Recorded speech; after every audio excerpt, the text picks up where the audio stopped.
think it's bad, right? If you don't think anger is bad, what's going to happen is this. When you get angry, if you don't think it's bad, you won't resist it so much.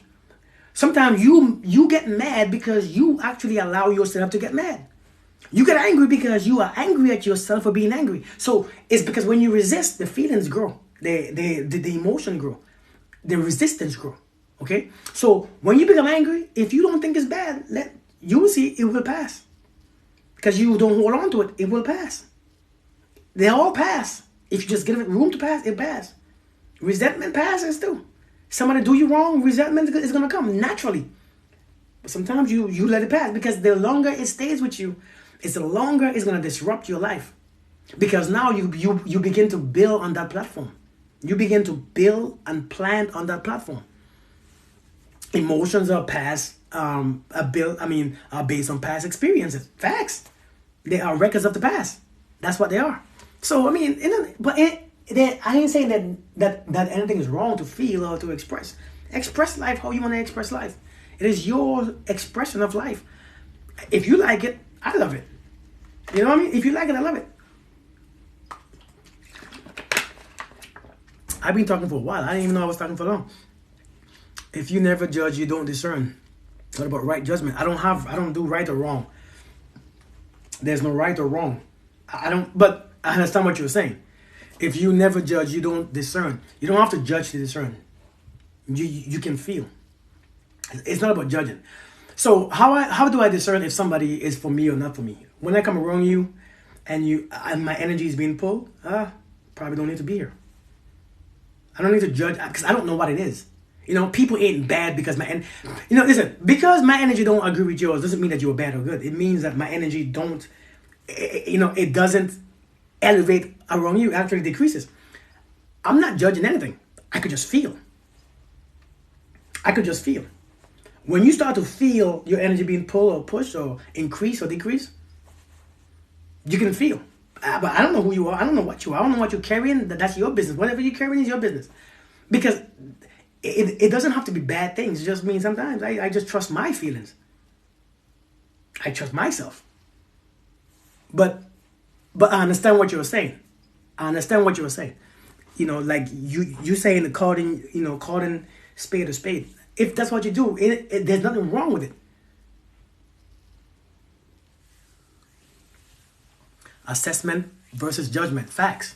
That's a good point, Gina. That's a very good point. Listen, I don't want nobody thinking that I'm saying I'm not a rigid person. I don't speak rigidly. I speak in a way that, listen, you do what's right for you. I mean, if you believe is right and you believe is wrong, then do what you think is, but just don't go by emotional led decision. I'm not saying what I do is right and what you do is wrong. I don't speak like that because everybody expresses life differently, and you have the right to express life how you express life. I allow people to express their life. What's up, Leah? How you doing? I felt that way, drain that energy. Yeah, some things will drain your energy. But yeah, some things drain your energy. But I just allow people to live your life because there's no wrong way to live. There's no right way to live. We all go to the different paths and we all here for whatever path that you're on. Take it. If you love it, if it's bringing you. For me, I say if it's bringing, if your life is whatever you are expressing and doing, if it's holding on to your peace and you're keeping your love in your heart and you're keeping your sanity and you're keeping your good vibes and your good energy, man, keep doing it. I mean, as long as you don't bring hurt or pain to somebody else, do what you do. I ain't one of these. Thank you for the gifts, Betty. I ain't one of these, religious people that's gonna tell you God is gonna punish you and all that. Listen, that's between you and your God. You know what I mean? Like that's between you and your God completely. That ain't my business. What are some signs that someone has good energy? Good energy. So let me express this. So I don't believe that there's a good or bad energy because energy is just energy. They all are the same. There's only one source of energy. There's no good or bad. It's just certain things in us, certain experiences that we had, certain things that we've seen, certain things that we know or we think or we believe. We judge energy as good or bad. However, certain energies in people don't really agree with our energies. Okay, certain energies in people don't really give us. But one other thing about, if one gives you life, that's what you want. If it takes your life, then you don't need it. So when you understand about people and what's a good energy in people, if it gives you inspiration, it gives you motivation, it gives you life, it actually gives you, like when you're around them, you have more energy. That's the one for you. If being around them take away your energy, or it starts to, you have, confusion is in your mind, or sadness comes, or sometimes you have stomach ache or pain, physical pain in your body when you're around them, that's a sign. That means something that they are carrying, you don't need to have that in your life or around you. I don't really think it's good or bad energy. I just think everybody's not for everybody. I really don't believe everybody's for everybody. That's facts. Made by Nicola. That's facts. Okay, but aside from that, having respect, you can judge as good because it always works. But I'm saying, if it works for you, do what works for you. I get it. I understand what you're saying. Listen. What you're saying makes sense. What you're saying makes sense. Oh, one more thing. Now this is very confusing. I never disagree with people's ideas or their truths, or it's not my place to disagree, because disagreeing, again, that's judgment, right? I'm right, you're wrong. Ego, I'm right, you're wrong. You're right, I'm wrong. I don't disagree or agree. I take what I need and I leave the rest. There's no reason to disagree. If we have understanding, if I trust, because we all adults here, right? We are in our 40s. I think if you look at my lives, you in your 30s, at least 30s, 40s, because I speak about that grown people stuff, right? 30s, 40s, 50s. So you have so much experience. You can't be wrong. Ain't no way you could be wrong. So, and I know it sounds like it's like, Kirk, you just confusing yourself. Like, how do you mean that nobody's right or wrong? I don't look at life that way. And when we learn to take and leave as we please, we don't have to fight people's opinions or fight people's ideas. Listen, there's nothing to fight. You grown, I'm grown. You take, if you feel strongly about it, you're right. You know what I'm saying? Like, you are completely right. But if not, so we gotta learn to take some and leave. Take some and leave some. We don't have to take all.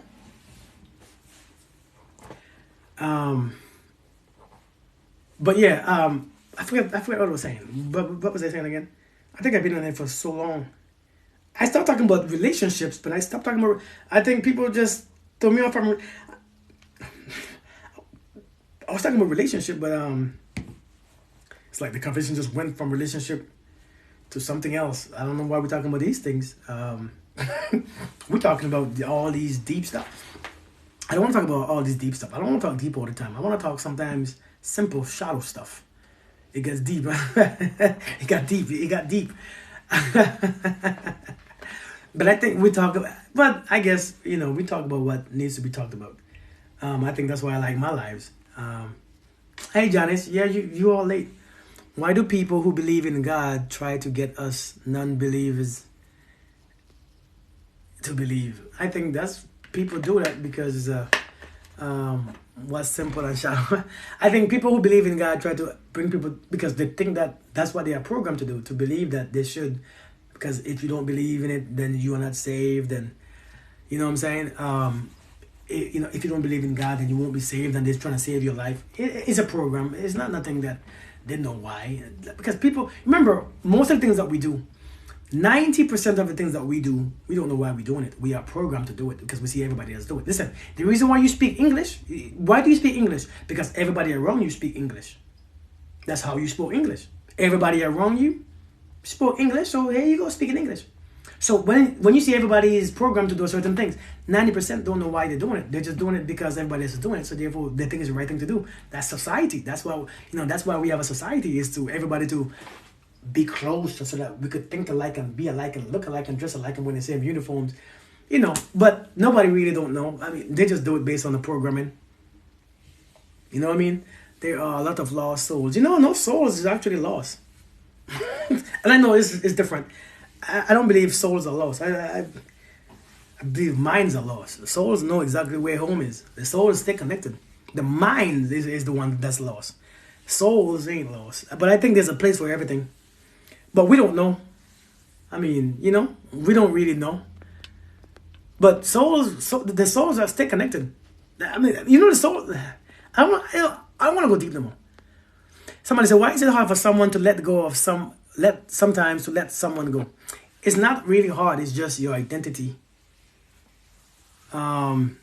Just keep falling on my head. That's jam right there. You say, okay, why is it so hard for somebody to let somebody go? It's not hard to let people go. It's just your attachment to that person. Maybe they make you feel certain ways, right? It gets hard because they probably are your source of love because you don't have your own source of love. So that person is your object. That person became your object for your love to exist. Because without that person, your love won't be there. Sometimes that person is the object that you use for happiness. Thank you for the gift.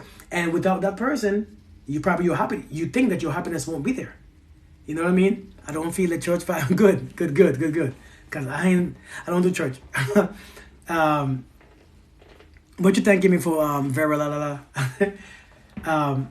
So sometimes you have to look. The reason why we attach, right? The reason why these attachments are so hard is for this reason. Attachment is something that is outside of you that you take to make you feel or to control a feeling inside or an emotion. Maybe to some kind of extent. Yep. So, hey, what's up, sweet Michael? So attachment is something from the outside to make you feel something on the inside. So that's why it's not healthy to have attachments, because attachment could be looked at as love, and it's a confusion. So there's a difference between love and attachment. It looks identical, but it's really not. It's completely different. So love says, I will give you. Attachment says, I need to attach to you so I can feel love. So that you need to give me so I can feel. Love says, I need to give you so that you can actually experience my love. Okay? I need to feel happy, so I look from the outside in. Love says, I'm already complete, but I need to give so that I could be complete. You see what I'm saying? Hey, Miss Bryce, how are you doing? But attachment and love looks familiar, but it's really not.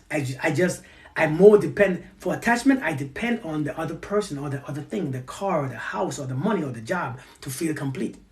So that's what attachment does. But love says everything happens to me first, and then I share and I give it. Attachment says everything happened in the outside, so I can experience it in the inside, so you change how I feel on the inside. So why is it so hard to let people go? It's because we depend on people for certain feelings. We depend on people for love. We depend on people for happiness. We depend on them for completion.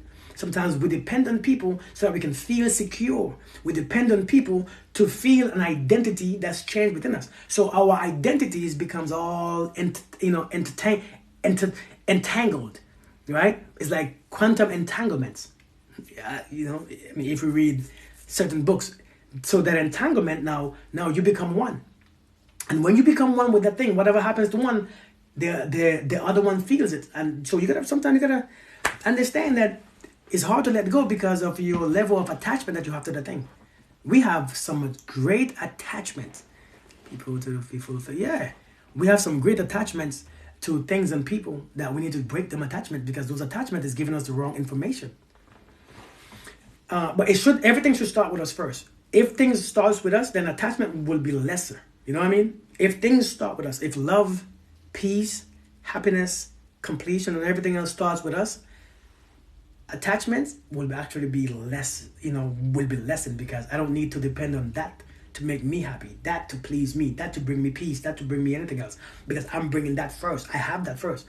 Actually, then when we have that first, we're gonna realize we're gonna set the bar for ourselves, and then we're gonna realize who is really not meant for us. Because when your love and your peace and your compassion and your empathy and all them things start to be threatened, you know what I mean? Like start to be threatened, then that person needs to be gone. Because when I have love within first and peace within first and joy and happiness within first, I love that. It's a great feeling. If you come into my life, if I let you in my life and that start to fade away, I don't like how this feels now. I don't like how it feels. This is how I know who to keep and who to let go. Because when my feelings, but if you don't have those feelings first, you're going to be confused. You're gonna depend on the feelings from the outside. So you're gonna be like, I don't want to leave. I don't want to, because you didn't have those feelings beforehand. That space is that something that you have to have before. Many of us don't know how to bring those things out of ourselves. We depend on somebody else to bring it out. Many of us can't love until we meet somebody. I keep trying to detach from the tax man, but it keeps coming. You know what I mean? Many of us don't know. Many of us just depend on somebody else for something, for our own feeling. Many of us can't. Many of us think that it's going to be hard. Many of us are so afraid of the unknown. But what if you can't be afraid of the unknown? The unknown is where life happens. The known is where the garbage shit happens. Fill up our own cup first. Facts. Let me tell you this. The unknown place is where you make magic. But it's where everybody's afraid of.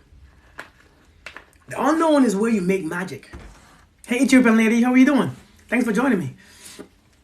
The unknown is where magic happens.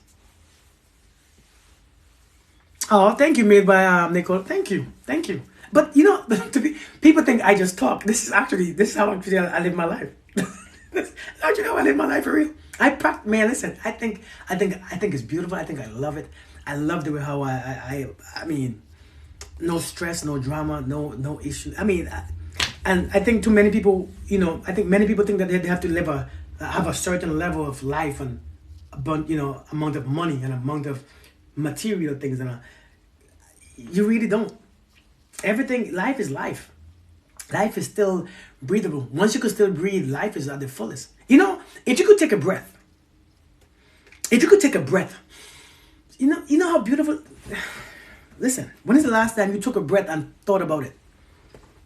Seriously, when is the last time you took a breath and the breath was just, oh my God? You know what the breath just did? Every breath that you take gives you life, right? It actually gives you life. Because every time you exhale, you die. Because you are. And if you exhale for long enough and you don't inhale again, you're going to die. So every breath. But then you can't hold on to the breath, because if you hold on to the breath for too long, the breath becomes toxic. So even the breath, you have to let go. Thank you, Tony. Thank you. Hey, Jesse, how are you doing?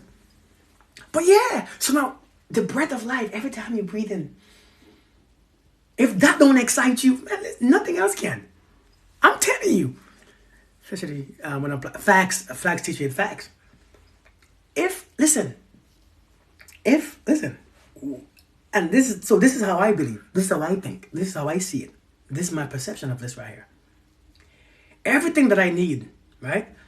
Everything that I need for this life, to express life, is being done for me. Everything. Think about it. Everything that you need to express this life and to live this life successfully is being done for you. Your breath is being done for you. You're not breathing on your own. Your heart is being pumped for you. You're not pumping your heart on your own. Your kidneys are working for you. You're not doing anything to keep it. Your lungs are being. You're not even trying to work your lungs. Your brain is functioning. You don't try. Everything is being done for you. Everything that you need to experience this life in your physical form is being done for you. Everything. When you breathe in, you don't think about breathing. You just breathe. When you eat, you don't think about digesting the food. You just digest it. Your kidneys are working so perfectly. You just flushing out toxin out. Everything is done. Everything has been done. Everything. Naturally. Here's the problem. If that can't make you happy, when life is given to you, when life is refreshed, and every moment you breathe is new. Look at my face. That's life. That's what life really is. That's all life is. I think we look at relationships and job and making a physical life and doing this and sex, and we think that's life. We think that's life. Thanks for the kisses, Cinderella.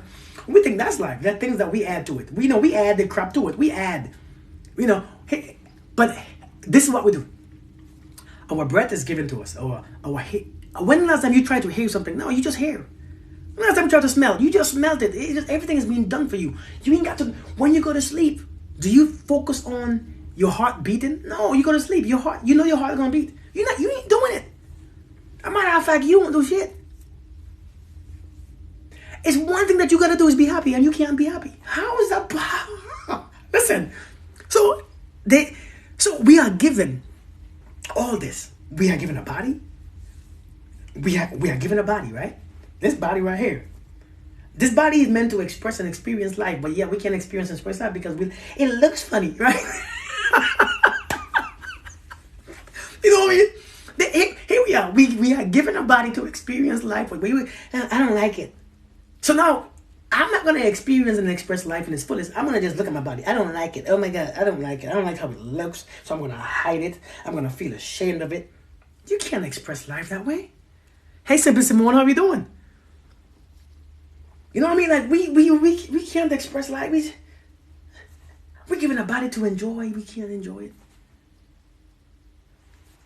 If you can't enjoy this, what you have and what you are, which is life, how can you enjoy anything else? How can you enjoy a relationship? How can you be happy with a car or a house? No, those things don't make you happy. You have to understand what you are. You are life in its fullest form. You are consciousness. You are life in its fullest form. And you don't appreciate that. If you can't appreciate that, what's the point? No matter what you add to it, it's still going to be foul. You know what I mean? Like, no matter what you add to it, it's going to be beautiful. Because no matter what, when you breathe, that's life. Your divorce, that's not life. That's just a thing. When you breathe again, that's new life. Your breakup, that's not life. That's just a thing that you experience during your life. When you feel cold, that's not life. That's life. When you broke, that's life. That's not life. Being broke is not life. Being rich is not life. I think we look at everything as life and we forget the breath is only life. Just the breath. The things that you're not doing on your own, that's life. The things that you are adding to your own life that you don't like, how can you not? How? How is it that we have the ability, not even the ability, how is it that we are breathing, heart functioning, lungs working, bodies working, we are looking, we are seeing, we are hearing, we are smelling, we are tasting, we are touching, everything happens naturally, but we're still not happy. When you are experiencing life to the fullest. The animals love it. The animals are expressing their life. They are living life. Human beings, we think that we have to be this much money, we have this much, we got to be this person, have this amount of kids, have living in this type of house, driving this type of car, or if not, I'm gonna hold my happiness and my love hostage until I deserve to be. You know, we hold happiness and love hostage until we think that we deserve to have it. Come on, you're wasting your time. I don't have anything, but yet, look at me. If you can't tell my happiness, I don't know, and maybe not supposed to tell. But life is the ability to experience these beautiful things. We think people keep asking, Kirk, what's your purpose of life? It's to enjoy it. What do you think it is? Enjoy it and see what happens. When you love and when you have love, man, so much things happen. So much things happen. Not just one purpose. So much things begin to unfold because enlightenment comes.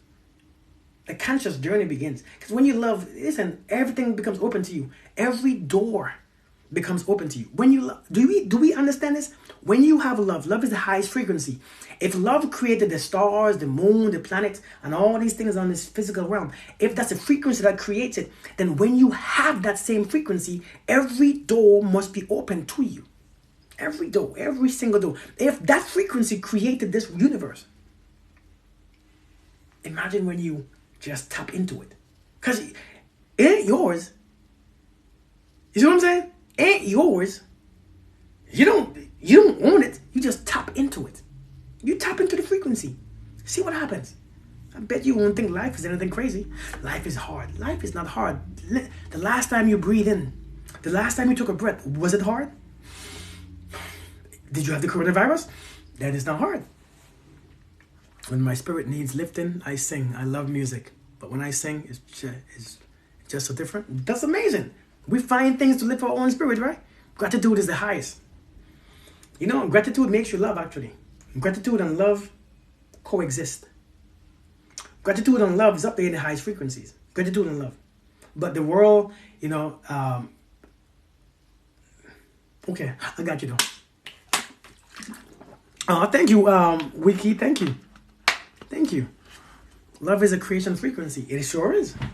And I'm telling you, but once you embody the same frequency, every door becomes open to you.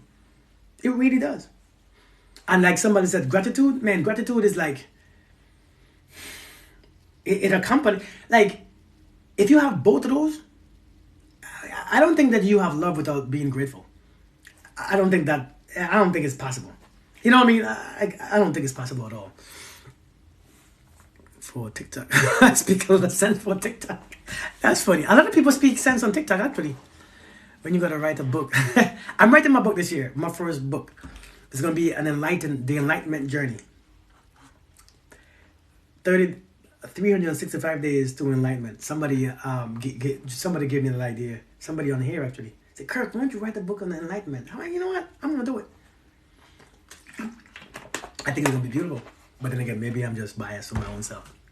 But yeah, man, listen, man, you gotta tap into the frequency of love. When you tap into the frequency of love, all them little stuff that we, I sure can. Where are you located? When you tap into the frequency of love, I need a break. I get overwhelmed. Girl. When you tap into the frequency of love, man, you realize that there's really no barriers. Because love penetrates time and space, right? Love penetrates time and space. Love could travel back and forth, in and out, different dimensions. Love goes to all dimensions. So imagine when you tap into love, you're in all dimensions at the same time. You coexist everywhere at the same time. You can create and recreate and increase and elevate, man. You could do so much. But many of us just don't want to tap into the frequency. That is facts. Gratitude and mindfulness, facts. One of my practices that I do is gratitude, right? So most of the times my meditations are divided into 3 different things. It's divided into gratitude, and it's divided into quiet, stillness, just peace, no thought, being nothing, being no one, no identity. I'm tapping into the pure potentiality. And my third one is creation. So I create. So gratitude, nothing, and then creation, and then back to nothing. And that's some of my meditation practices. Now, I don't do the same meditations all the time. I change it up. Love doesn't define you. We can be single. See, love has nothing to do with your relationship status. We think, again, if you were here before, I think you just came in. Love and relationship status is not the same thing. I'm talking about love, period. I ain't talking about love for anyone else. I ain't talking about love for a relationship partner. I ain't talking about intimate love. I'm talking about love, period. I ain't talking about you being with somebody. I ain't talking about you having somebody in your life. You can actually embody love without somebody else present. You can embody. See, actually, love happens before anything happens. Love happens before somebody comes in your life. Love happens before you meet somebody. Love don't depend. Please don't depend on somebody else to make you love. I'm not talking about that type of love. I'm talking about. See, I don't have a relationship type of love. I have a love, period. And my love is. I know my understanding of love, my ability of where I'm at consciously right now on this journey. My place of love is I'm able to love freely. Not dependent. Not dependent on somebody's. It's all dependent on me. You know what I mean? It's what you made of. Facts, Tony. Facts. Somebody had asked me a question. Should we believe everything what we see in our dreams while sleeping? That depends. Do you believe in different dimensions? Do you believe in different realities? Do you believe in, like Spider-Man, like different multiverse? Do you believe in what your dreams means? Because a lot of times your dreams are not literal. A lot of times your dreams are very figuratively, or your dreams are symbolic to what you experience. Or what you actually in your subconscious mind. Your subconscious mind a lot of times will create your dreams. And when you have dreams, they are, most of the times they are actually symbolic to your subconscious mind. Okay? Yes, Chrome. So when you parallel realities, right? Listen, it's so much things that we don't know. It's so much things that I don't want to talk about those things because I don't want to get confused. I don't want to confuse anyone. I hold a lot of things back because I don't want to confuse people. So I say that, oh Lord, I was talking to a friend of mine yesterday and I was telling her this and she was like, Kirk, don't tell nobody that. I was like, why not? She said, I don't think you want to confuse people. I hold a little things back because I know my mind is not my mind. The place I am right now is just downloads. It's so confusing. And I don't want to confuse anybody, so I'm speaking simple. Just simple stuff. And everybody is not... But if you still listen to what I'm saying and it's confusing, it's because it's going to kick in sooner or later. It's going to be... You might see it again, or you might hear it again. You know, when you are back on as it's bedtime here in the UK. Are you in the UK? I'm actually in Estonia. So it's bedtime here too. It's actually 12:18 here. I'm in Estonia. But how do I let you know when I'm back on? I don't know how. So go ahead and confuse me, please. Listen, let me tell you all a fact, okay? Let me tell you a fact. Newbie Love said, go ahead and confuse me, please. Let me tell you this. Can I tell you something very confusing? It sounds very bad. Let me tell you. Understand what I'm trying to say, okay? Understand what I'm trying to say. Please get what I'm trying to say, okay? Don't judge me based on what I'm saying right now, okay? Hey, Amari, how are you doing? I'm going to tell you something very simple. Right, when you're back on. Okay, let me add you. Okay, I just followed you, so, okay, I got you. Let me tell you the most confusing thing about me. So that is true, Tony. That is true. The best place to be is confused. Good night, made by Nicola. Good night. Thank you for joining me. Very very supportive. I do my best to understand. No, that's what I want to say. The best place to be in life is confused. Miss Brightside, I thought you were gone. The best place to be in life is confused. Now, I'm not talking about in a relationship. I ain't talking about it with somebody. I'm talking about in life. When you look at life, be confused. Don't think that you know anything. I'm ready. Seriously, the best place to be is confused, because a confused person is going to always seek. Somebody who think that they already know, going to believe. It's a big difference. See, people want to believe. I don't believe anything. I don't believe in anything. There's nothing to believe in. I practice what I speak. So there's no belief. There's a knowing. It's different. Clarity comes with confusion. Facts. Listen, people want to believe. I believe in God. I believe in Jesus. I believe in this religion. I believe in that. I believe in this. I believe in that. But your believing is still not bringing that faith and that power to it. There's no power behind your belief, because a knowing will change your entire life. I believe won't. Confused. We are all enlightened on the same frequency. You have to be. I stay confused because that's why you remember earlier in this live I was saying, because sometimes I'm in the bathroom and I'm like, that's what I stay confused. I don't know anything because things change. Thank you so much, Gambia. Thank you. You have a good night too. Yeah, because when you believe, you always you're still not sure. It's like a belief, like how the Bible says, when if I ask you, where's your husband? I believe he went to the store. He told me he was going to the store. But when you went to the store with him, the belief comes to, I know he's at the store. It's a different energy. It's a different frequency. To believe and to know. So you will be like, I believe he went. Are you sure? Well, I believe it. I heard it. It made sense. But it's not your truth. You haven't walked in it. But when you know, it's like, yeah. Oh, yeah, I just saw him there. Oh, I just experienced him there. I embodied the knowledge of him being there or her being there. Yes, it is true. It's a different frequency. So we seek to believe, and we believe because we stop seeking truth. I stay confused. I like being confused because then I want to learn. Let me learn. Let me seek that knowledge. I stay confused. And when what I already know needs to be evolved, this makes more sense. Change. See, I don't keep a belief. And even for the things I have ideas and thoughts. Even when it's time to change up those things, this makes more sense. I'm on this one. See, we want to keep the same belief. We want to keep the same ideas all our lives. No, you got to change. Because every day you change and you evolve. And as you evolve, Hey, Caboose, how you doing? As you evolve, your truth should evolve. As your experiences change, your truth has to change. Because you become deeper and deeper and deeper. Hey, Miss Sada, how you doing? But many of us, we don't want to improve or change our belief system because you're attached to it. Because you believe it, your mother believes it, your father believes it, your friends believe it, and now you are part of a crew, you're part of a group, but you're part of a gang. So now to lose that belief or to change that belief, you're scared. Oh my God, you won't like me anymore. Maybe you might think I'm crazy. No, so what?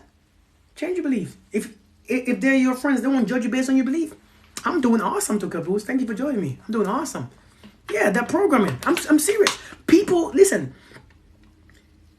We get something. People will judge you based on your belief system. People will hate you and people will disown you for your beliefs. Man, I'm telling you.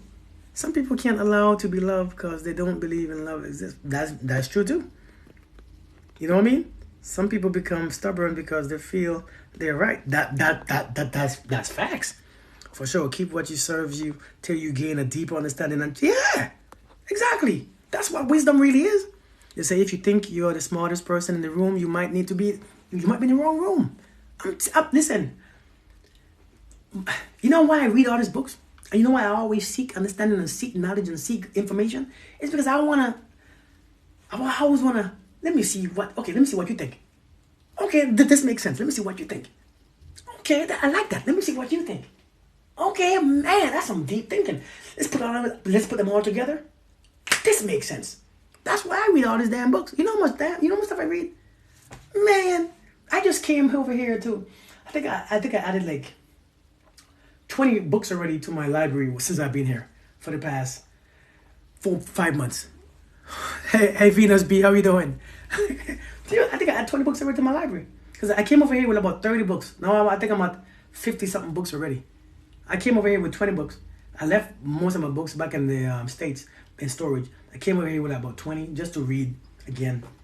And a couple of new books. I think I added about 20, 30 books to my library. I just want to, hey, let me pick your brain. Listen, always pick people's brains. Can I, well, I just shared some earlier. Well, this is from one author. I don't know if he was here. This is 5 books that I has. This is, like, I like this guy. He's not like Eckhart Tolle, and he's not like Dispenser. He's not like those guys who I listen to or I read their books on study energy and study understanding and all that stuff. This is like my starter person. This who started me out. 5 Shades.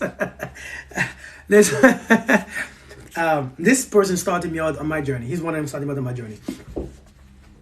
This one is The Mastery of Love by and I said this before, The Mastery of Love by John Miguel Ruiz. I love this book. It shows you what love really means and how to look at love a little differently, how to understand it a little differently, and it makes a lot of sense. It makes so much sense. And then this is the 3 questions. This is a question that you ask yourself so that you can grow or see who you are, where you stand. The 3 questions that you ask yourself. Great read. Hey, Fruitful. So your illusions. Okay. The 4 Agreements is one of my favorite reads. The 4 Agreements. Those 4 agreements that you have to yourself. Love this book. This was like one of my first books. I think I read this book about 8 years ago. I love this book. But as you can see, I have my books in such a way that they look so brand new, right? Because usually, so a lot of these books I read these books online, right? I read these books online. Like I have an account on Amazon for my books. I buy books online and I read them online on my, what do you call it, on the app. But I like certain books, so I buy them hard copy. I like to keep my physical books around. I just love Art of Seduction. Okay. I just love so all my books are going to look like they are brand new, like they've never been touched, because I read them for one. I read them all the time. But let me tell you, the one book I read on a regular basis. I'm going to show you this book. Simplest book I ever read. Simplest, shortest book. Actually, a couple books. I'm going to show you my favorite books, man. my three favorite books. These ones looks a little bit used. Okay, these, see, I can't do audiobooks. I can't do audiobooks. Let me show you my favorite book. As you can see, it's already open. This is my favorite book. This is my favorite book. I read this, or I just read it. I just read it and read it and read it again, because it's just every time I read it, I find something new in it. This book is called The 7 Spiritual Laws of Success. I love this book. This book is life. This book just changed my perception of a lot of things. The 7 Spiritual Laws of Success. The 7 Spiritual Laws. Man, this book right here. If you don't have this one, you need to get it like now.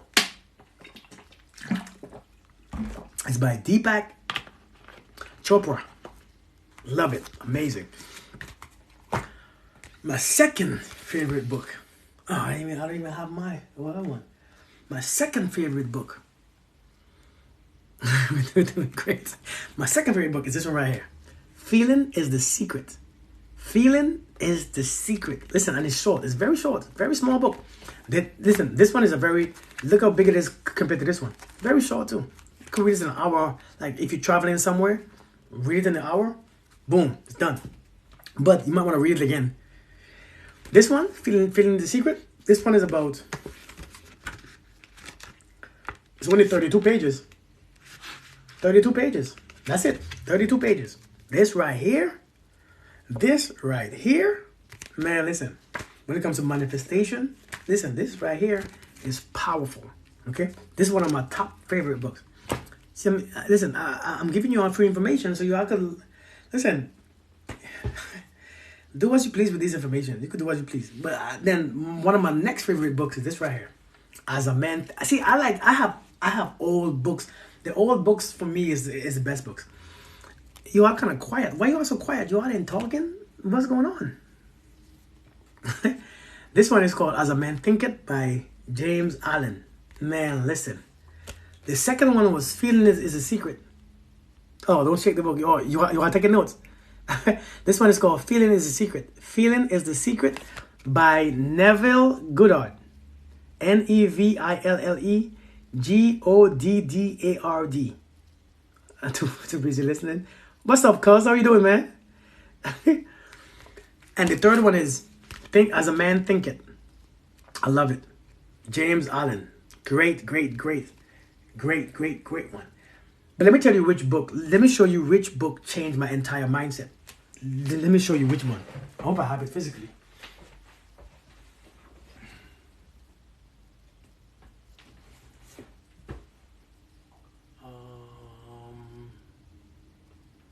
Where is it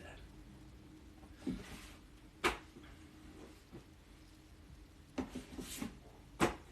Damn. Okay, I lied to you all. Give me 1 second. Why is that book at? Okay. I lied to you. Okay, so I lied to you guys. I lied to you guys, okay? Whew. Okay, so this is some very close ones. This book right here. The Power of the Subconscious Mind. I read this book. It made me crazy. This book right here by Dr. Joseph Murphy. The Power of the Subconscious Mind. Listen. Lord, if you never read this book, whew, this book will bless you. You hear me? This book will bless you. You hear me? This book is amazing. Really excellent books. This book right here. Now, listen, I don't know about you all. As you can see, this one have some pages folded and stuff. This right here, The Richest Man in Babylon. I think after I read this book, let me tell you what I did after I read this book. After I read this book right here, I became debt free. I'm debt free. After I read this book, I became debt free. Credit cards, car, everything paid off. I was done.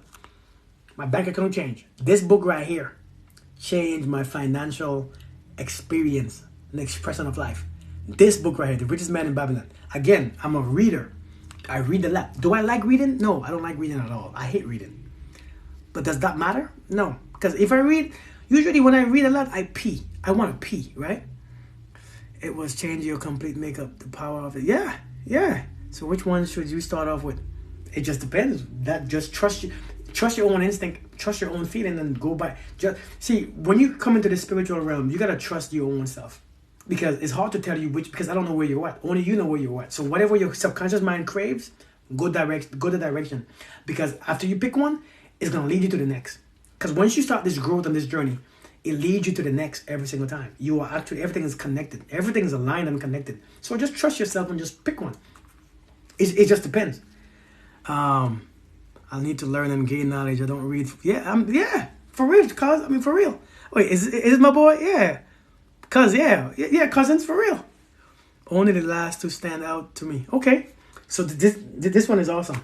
This one, like I said, I became debt free. Now, this one you might think is funny. I don't know if you have been following me for a while. This one is called The Monk Who Sold His Ferrari. The Monk Who Sold His Ferrari. I don't know if you have been following me. If you have been following me for a while, you all know I had a Corvette, right? You all know I had a Corvette about a year ago. I had a Corvette. After I read this book, I sold my Corvette. I sold my Corvette. I'm like, I know what? Do I really need this Corvette? Sold it. Done. Gone. I don't need no more. But this one, but this one ain't for everybody. This one, because I call myself the monk. So this one I wanted to read for me. Because I'm like, what is this? Why is this? Why am I drawn to this book? The Monk. And at the time, like I said, I had my Corvette. It was a nice car. Every time I drive it, I got pulled over. Every time I drive it, people stared at me, because I guess I don't look the fit. But the Monk Who Stole His Ferrari. I loved it because I sold my Ferrari and I downgraded. I was like, let me downgrade. But check this out. Think and Grow Rich. Think and Grow Rich by Napoleon Hill. If you haven't got, it's a little thick, but it's also on YouTube. You could actually listen to it. Think and Grow Rich will give you some amazing knowledge, some very amazing knowledge. Think and Grow Rich. Rich Dad Poor Dad. Yep, that's a good read. I read that book like when I was like 22. Great book. Napoleon Hill is amazing. He is amazing. He is bad. That's a bad dude. But yeah, Think and Grow Rich is actually an amazing job. I think like many of us, I know for me, growing up poor, physically poor, with less material. When am I going to write my book? This year. I'm going to write my book this year. How many people recommend these? Good. Until you can't wait to read your blueprint. Sky Blue or something else. Yes, Dyer is. I love his speeches. Actually, he was somebody I listened to every day for a while. On my journey of spiritually awakened, enlightenment, on my journey, I have people that, listen, I take in so much knowledge on a daily basis, and then I put them all together and create my own understanding from it, so that I can be helpful to those who are looking for understanding or knowledge or information. But those books that I give you is some of my best books. But like I said, I read a lot of books, but then again, it depends. It really depends on where you're at and what you want. So to recommend one book, because one book don't have it all. It's impossible, I'm always smiling? Of course. Breaking the habit of being yourself. Breaking the habit of being yourself. Hold on, I'll be right back.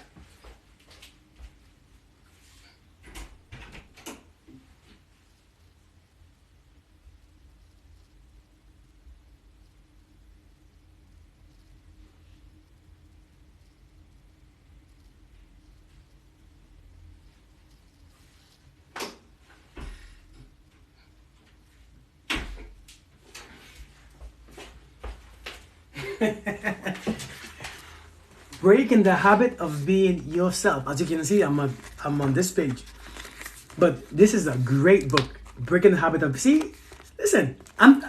When I tell you, right? When I tell you, the man that I once was is so different from the man that I am, even though he's the same.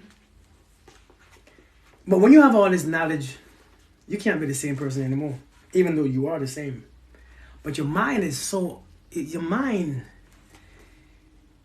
begin to understand what's really going on. You begin to put things in perspectives. Yes, I actually had one of his books out here, Neville Goddard. This is from Neville Goddard. But yeah, this is actually a great one.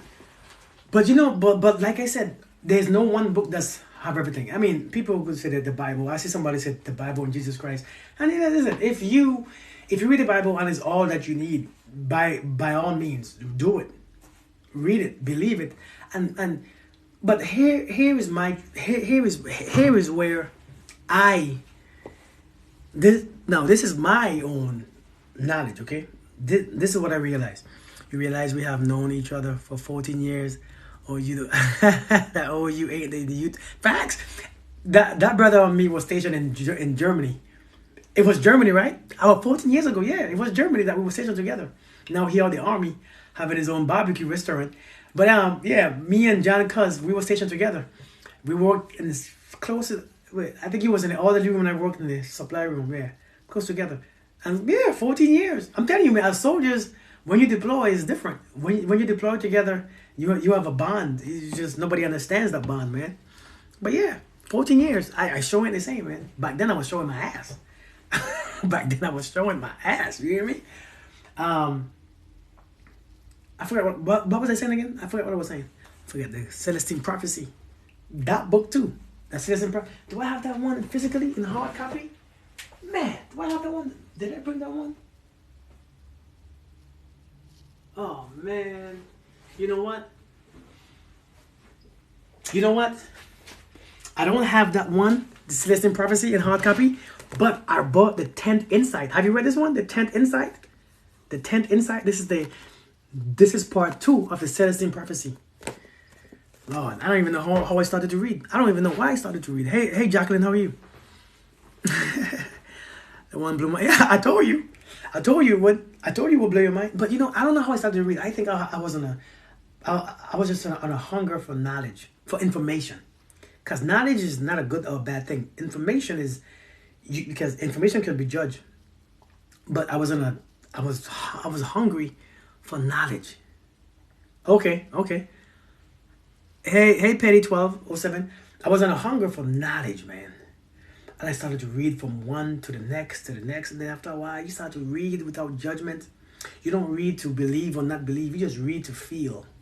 And whatever you need is you take from it. Hey, Tushi, you take whatever you need and you let go of whatever you don't need. And like I was saying, so like I was saying, like that person who came on here and said, you know what, only the Bible I read.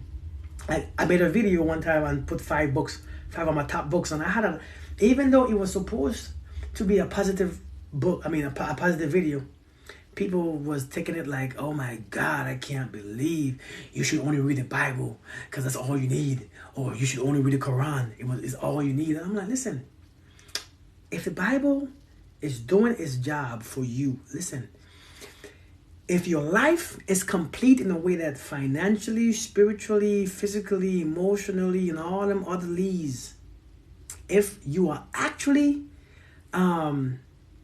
if you're living in a way that you love and you enjoy, then you shouldn't even say that to me. Number one, that means that you don't even believe that nonsense. That means you don't even live in, you cannot live in that. Because now you pawning that on people in a way that it becomes a judgment. The Bible is all you need. If the Bible is all you need, then you read it. But if your fruits, everything we read lights up a part of us that facts.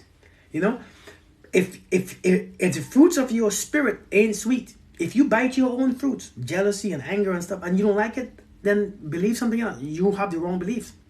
Because if your beliefs ain't not changing but transforming the person that you was to the person that you are now, then you're wasting your time.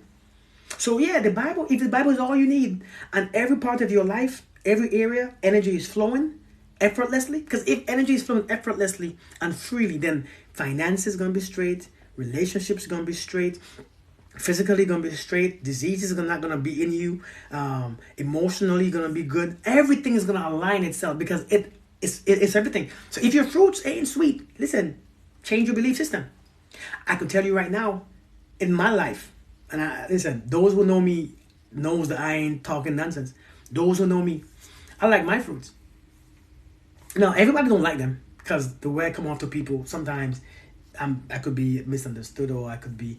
Sometimes I like, I don't want the drama. I don't want, so you stay over there, I stay here. You know what I mean? Like, so it's not everybody is gonna like my way of living, and they don't have to. But you stay over there because if my, try to bring disruption to the life that I'm living, I don't want it. So I'd rather you stay there, and I stay over here. You know what I mean? And for me, everybody don't like it. Everybody is people. I thought you were conscious. It's not about me not being conscious or not. It's just that me being conscious is me saying, listen, stay over there. I don't need that here. You know what? We don't need to make this work. You know what? Let's not be together. I'm good. I don't. And this is why. This is one reason why I don't sleep with people. Like sex and stuff. Listen, you stay over there, I stay over here. I don't need to feel you, but I don't need to. I don't need to feel anything with you. I don't need to go and sleep with you. I don't need none of that stuff. Because that stuff creates expectations and bonds and hurt and pain sometimes in people who can't love freely and openly. If you can't love openly and freely, I can't mess with you. If you can't love in a way that you can detach, I can't do it. I refuse to be in a relationship with anybody. Listen, if you can't detach, and then I can't do it. Hey Felicia, how are you doing? So many people, many times, Kirk, you conscious, I think you will never hurt me. Listen, I will hurt you. Because it's not me hurting you. Sometimes your own expectation hurts you. So if you expect me not to, I thought you were conscious. I am conscious, but I understand. Me being conscious, I'm still protecting myself too. I'm still protecting my energy. As we call it, protecting my energy. I'm still making decisions based on facts, not emotion. I can like you a lot. I can love you with all my heart. But if I know, and if I feel this is not going to work, I have to cut it off because I'm not going to struggle back and forth. I can't do it no more. I did that crap when I was younger. I refuse to struggle with anybody. I don't want to struggle with nobody. I don't want to be up and down, angry all the time, being annoyed. I can't do that no more. I don't know how people do it. Find what works for yourself. Facts. I don't want to do that lifestyle anymore. So I'm living in a way that, listen, I don't want to bother you. I don't want to disrupt your life. I don't want to create havoc in your life. If I see I'm making you sad and emotional, I'd rather stay. I keep my distance. Me liking you or loving you has nothing to do with anything. I could love you to death, but I could create space. Because I don't live in an attachment world. I live in a very loving, peaceful. I could engage with you. I could indulge in your body and in your mind and in your spirit. I could indulge in everything that you have. But when I'm done, when I realize that things ain't gonna work, I'm not gonna be bothered by it. I think too many of us just experience. We expect life to be struggle. I don't expect life to be struggle. Life is not a struggle. If I don't struggle breathing, and I ain't got to do nothing for it. If my breath is breathing effortlessly, if it's flowing effortlessly, everything else should. I ain't struggling with nothing. But this is where I'm at. But I understand. I have to understand that everybody is not there. So being you not there or not, listen, I don't want to bring you here, and I'm not coming back there. So I don't need anything from you, or you know what I'm saying? Let's just be friends. But people don't want to be friends. They want to be in relationship. They want to be in commitment. Maybe we should just be friends. Maybe friends is the best thing that we can give each other. Maybe friendship will not disappoint you as much. Yeah, life wasn't meant to be a struggle. I think we love struggling because we think in our struggles we are making things work. Do you notice that our breath is not struggle? And it's when we are struggling to breathe is when sickness and diseases take over. It's when you're overthinking. It's when anxiety comes in. That's when you struggle. That's when the body struggles. Listen, everything is perfectly fine, right? Everything is perfectly fine. Your breath is good. You're breathing. Your heartbeat is Your blood pressure is perfect. Everything is flowing smooth. Then here comes a thought. I wonder what he or she is doing. I can't breathe. I can't breathe. No, that thought shouldn't be there. Is we screw up the flow of energy by the things that we force into our lives. When we force things into our lives, we screw up the flow, the beautiful flow. I wish and I want to love him back, but why is not coming? He's not coming because he's not coming. Trust yourself. Sometimes it's not coming because it's not meant to be. Listen, if something is not meant to be, nothing that you can or nothing that you do gonna make it happen. I believe people start off wanting to be friends, but the feelings get involved. But you know what? People want to be friends, but people want to rush. People just want. Why can't we just be what we are? Just be. People. One of the simplest things to do is just be. Yet it's one of the hardest things. We want to label it. We gotta put names to it. We gotta put terms to it, definition to it, and then we're gonna put rules to it. This rule, number 1 rule, number 2 rule. Don't do this. 3 rule. Why can't we just be? If I'm being and you being, if I know I can't live with that, then I'll leave you alone. But don't tell me to change. I can believe this shit.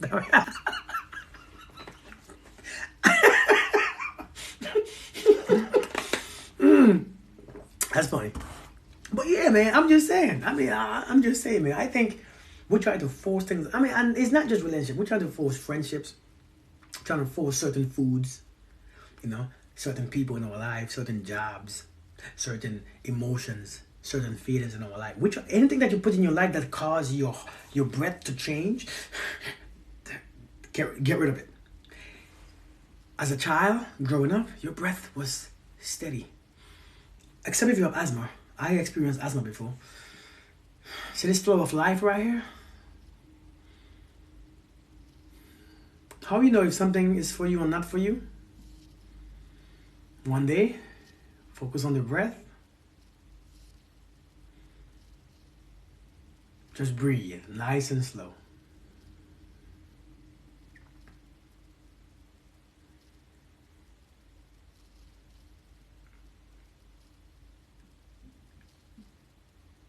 Mortgage.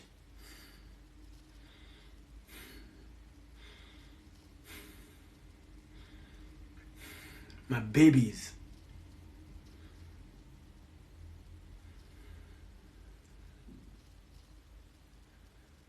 My boss.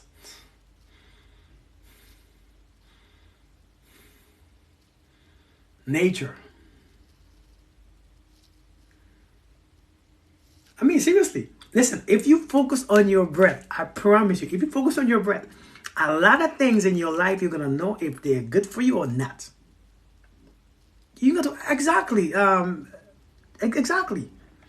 When you focus on your breath, you will know when your breath is changed. You will focus on your breath because things are not meant to be in your life. Things that drain, things that make you increase your breathing and increase your heart function, your heart beating. Understand, that's not natural.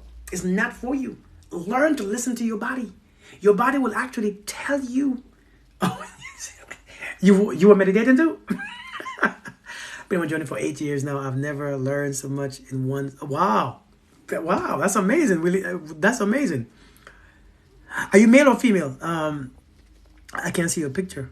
Oh, you're male. Well, man, I am very honored, man. I am very honored and humble that you said that. Thank you. And you know what though? It's so simple. It's simple. Listen, when you stay simple, life actually happens for you. I promise you. Well, we hear your points. Other things. I'm telling you, when you remain simple, can those things happen when you are happy? What do you mean? Like, what happened? When you stay simple, nature happens better. Natural nature happens better when you stay simple. When you get complex, nature is not complex, so you can't understand it. You try to overcompensate with your intellect. Here's the problem. We think education means something. Your brain changes when you're happy. Was that a question? Oh, was that a continuance for a question? Your brain changing when you're happy, or changes. I get what you're saying. Take 3 deep breaths before you make a decision, and don't think about your life after 9 p.m. Just vibe. Just vibe. Listen, you know, if you think about life, you won't think about life. Does that make sense? If you're thinking about, okay, current question, I still don't understand it. You know what though? If you're thinking about life, itself, you won't think. You're actually there. Because what is life? Life is your breath. You know, even the Bible tells you, God breathed the breath in Adam and he became a living soul. It's the breath that's life. So when the breath hit when the breath hit the dead body or the body that was there, he said, that soul came in and that breath started to flow and he became alive. That breath is what life is. So if you're actually thinking about life, you won't think. You will just breathe. Ain't that? You want to get that? Or that went over your head? It's just that. You know what I'm saying? But many times we use the tool of education to break down everything. I'm from St. Vincent. Nice Jersey girl. I'm from St. Vincent. We use education to dissect knowledge or to dissect life. You cannot put education, which is formal education, and spiritual in the same understanding. Because education is education. Spiritual is life. You can't break down life. But many times, it's like sometimes we let our minds control our... Yeah, and goes wrong. Facts. That is very fact. But when you a lot of times when we educated, because like I hear women say, the man, because if a lot of times, okay, let me ask you a question, okay? Be honest. Let me ask you a question. Who in here is hella educated? Who in here is formally educated, like degrees and stuff? Who in here has degrees? I can tell you right now, I don't have any. I don't have no formal education. I don't have no college degree. I don't have college credits. I don't have associates. I don't have nothing. Who in here have... See, right. So a lot of people have degrees, right? A lot of folks have degrees, which is nothing wrong with it, right? But when somebody have a degree, a lot of times they're gonna say, my person gotta be educated. Like if I ask you, like, what kind of man you looking for? Well, he gotta be educated. Why do you think that means something? That's the question. Why do we think that means something? Because it doesn't. When it comes to education, it doesn't mean nothing at all. It means that you are using it as a tool to get a job, to get money. That's what it means. And when I say this, people are always, but Kirk, you are educated. I'm not educated. I don't have a degree. I don't have an education. I don't have formal education. I don't have nothing. I don't have none of them things in me. So my intellect is very different. I don't use my intellect to digest or break. See, your education don't play a role in a relationship. It doesn't. But yet, for some reason, when we want a relationship, and you use your intellect to dissect everything. We use our intellect to dissect. Can you define love? So you want to use your words to define love? Well, love is you have to. So you are trying to use your intellect, a man-made instrument to dissect life, which is God made. Oh God, you can't do it. That stuff don't work. It doesn't work. It does not work. But many times we stuck with it. I didn't need it for my job. I did it for me. Amazing. I didn't even, I thought about going to, I thought about having a degree. I'm like, no, never mind. I'm 42 years old. I ain't going to be stressed out nowhere. Listen, I ain't about to go stressed. I ain't about to pass no, I ain't about to go take no test. I'm so done with school. I am so done with formal learning. I should go. And you know what though? I'm retired, right? And I'm 100% disabled. So the government is paying for my college. Actually, the government is paying for my kids' college. All my sons and my daughters, all my children have college. Including me. And so I was like, you know what? Maybe, and the government is giving me about 2,000 free lessons. Brother, man, is giving free, exactly right, free lessons.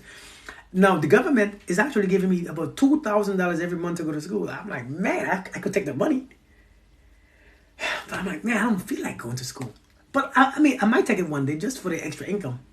But I'm like, man, but I'm not educated at all. This is just, but I've been studying. And the things that I study is so different. Physics, chemistry, biology, quantum physics, this, that, numerology, astrology. Man, hey, listen, my mind is in so much damn places, it's not even funny. My mind could speak on so much different things. It's not politics. No, I don't talk about politics. That's not my business. I mean, even though it is, because I live in a political world. But certain things, God, I don't talk about God because my knowledge or my understanding of God causes too much conflicts. I don't talk about God in big groups. I talk about God in probably one-on-one. If you ask me, if one person asks me, Kurt, what do you think? I'm like, you know what? Let's not talk about what I think. What do you think? Well, God is, well, you're right. He is. But Kurt, what do you think? Why you want to know what I think? Because what I think really don't mean anything to you. You know what I mean? Good evening, Brown Skin Beauty. How we doing? Long time. But yeah, I mean, so what I think about, so I don't talk about God. I don't talk about religion. I don't talk about all them things. Because I think it creates blockage. I think some people are already programmed to think in one way. So when you hear new information, sometimes you become offended by certain information. So I don't want to experience that. Kirk, what do you think? What do I think about what? Oh, about God? Nothing. I mean, yeah, I don't have those conversations, especially on like social media platform like this. Oh no, that's just everybody gonna argue and they're gonna start it, and that's gonna. And you know what though? To be honest, we have many of us who lives in that mindset. Hey, good evening, Tara. I took a social media break. Oh, okay, I got you. Yeah, so don't do it. I sure won't. Many of us are stuck in certain beliefs and certain traditions and certain places in life, and we stuck. And when you hear somebody talk differently, you want to fight. Like you want to fight about God. Like you want to defend God. God. If God is what we think it is, God has the power to defend Himself. For you getting frustrated and lowering your energy and lowering your frequency and changing your entire frequency, getting angry, you think that God is gonna favor you. That's my child, man. That energy is what speaks. Your frequency is what speaks, not your words. Your words mean nothing. Your frequency means everything. So when you drop your frequency and you lower your frequency, bam! Now you start to attract a whole bunch of low shit. Spiritual. You are a very spiritual person, so I know you believe something. You are. Janice, can I say this real quick? Somebody asked me the other day, how do I get more spiritual? Right?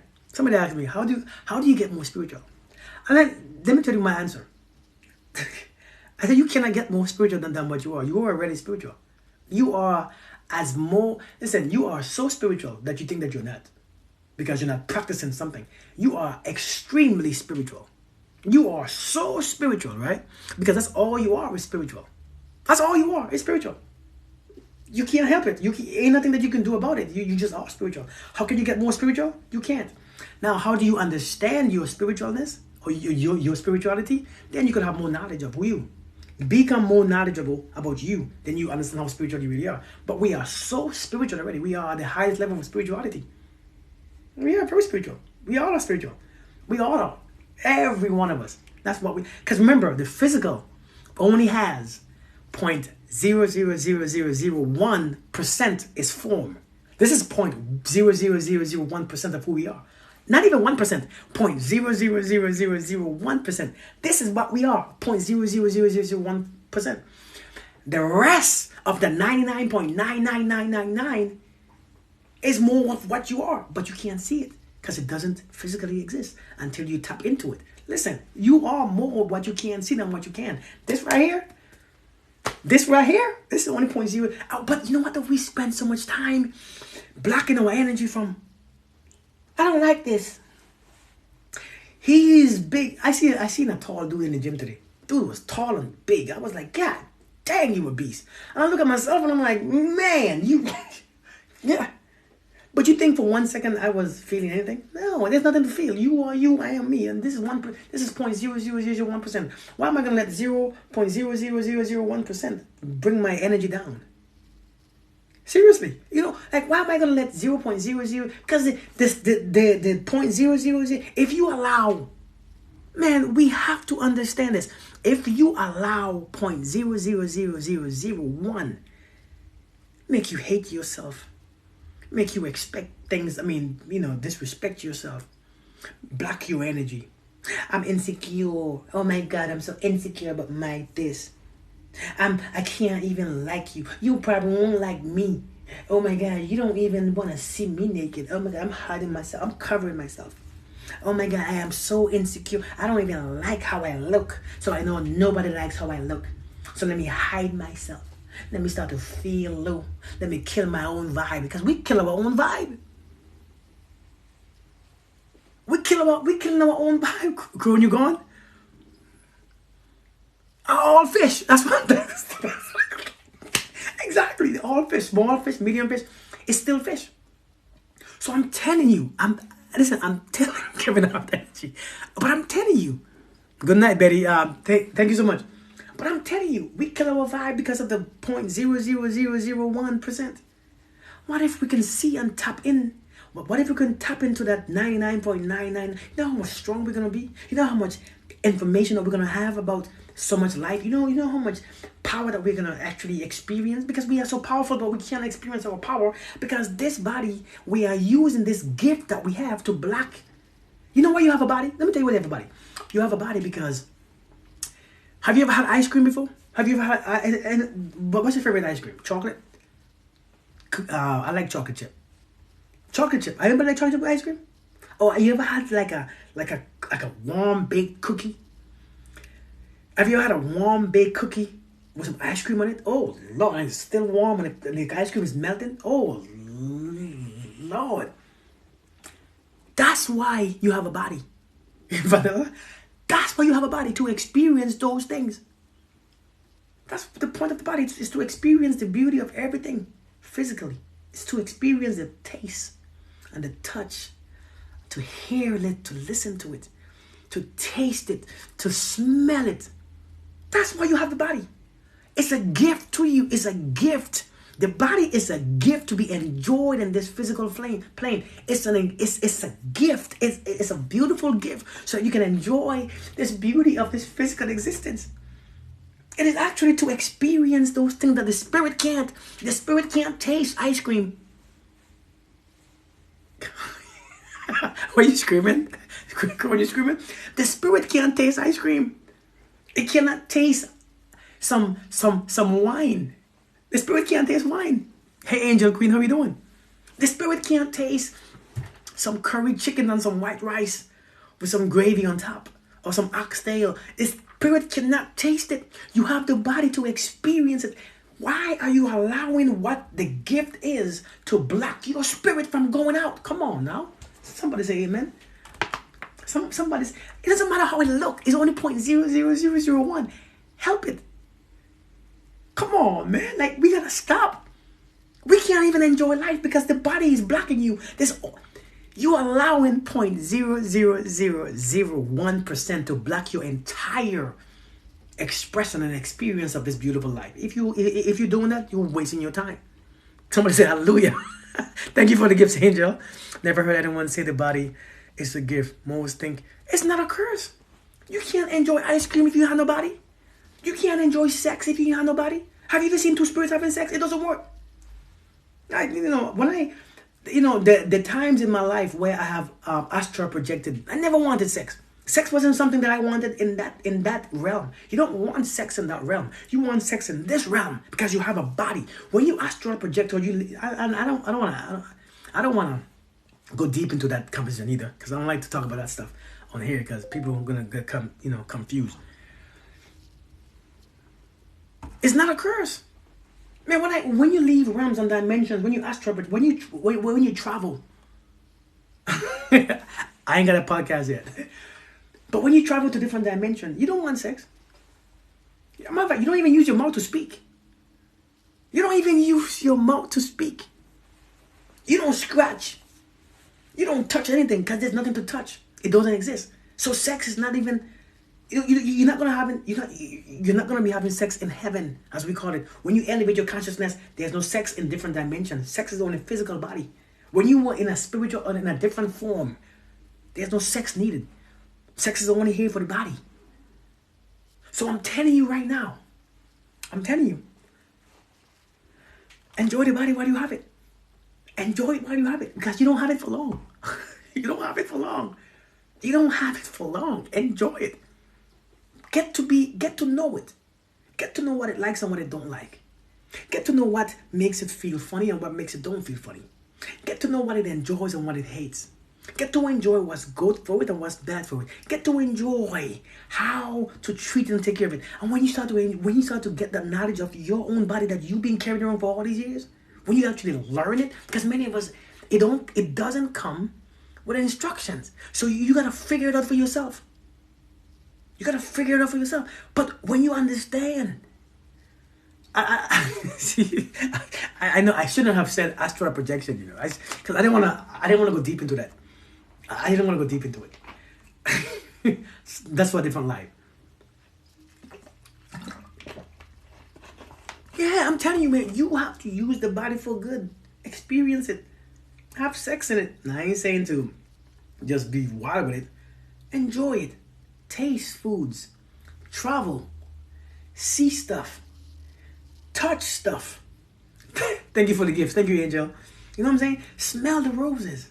That's what the body is for. Eat the ice cream. Eat the bread. But understand that too much of something is, if anything, is not really good for the body either. Because the body is a very high vibrational thing. The body is what vibrates. Do you understand this? The body vibrates. Okay? Let's look at the body. Your body is your conscious mind. Okay? Your body is your conscious mind. As the mind thinks, the body feels. The feeling is a vibration. Okay? The feeling is a vibration. So God give us an extension. All this is an extension of your mind. Let's call it mind. So as the mind thinks, the body experiences. The body only experiences what's in the mind. If nothing is in the mind, the body experiences life. Lord, that's deep. Did you all get that? Hey Rachel, how you doing? Did you all get that? No? You all didn't get that. I just got that too. I probably shouldn't have said it because I think I just learned something tonight. I'm gonna have to focus on that one tonight. That one might have to be my meditation for tonight. The body experiences the mind. As the mind thinks, the body experiences. If the mind stop think, the body experiences life itself. The body experiences the mind which you interpreting life to be. So as the mind thinks, the body experiences the interpretation of what it thinks life is. If there's no thoughts in there, the body experiences life itself. Hey, Brother Pecan, how you doing? It makes so much sense. I'm telling you, it's deep. It's very simple knowledge. I was scared at first about astral projection. The fear was not returning. Yeah, it's just belief system that you have that triggers fear and stuff. People tell you that you're not good, it's not, Christians shouldn't do it, a believer shouldn't do it, it's evil. It's all them stuff, man. But I'm telling you, I am telling you. You hear me, but you don't understand me yet. Tell me which part you don't understand. Let me help you understand, because I think that part is very important. Crone, you go on. Crone, you are something else. Go ahead. Tell me which part you don't understand. I had a dream where I saw myself sleeping in the bed. Wow. Now, the question is, were you dreaming? That's the question. Were you dreaming? Because the first time I astral projected, I saw myself laying there, but it wasn't a dream. I was very conscious. Now, in your dream, were you conscious? Do you remember everything that happened? Maybe it's not a dream. Maybe you actually traveled and you don't know that you traveled. Many of us are so afraid to experience those things because we see how powerful we really are. And that scares you. I mean, I can do this? Oh, man.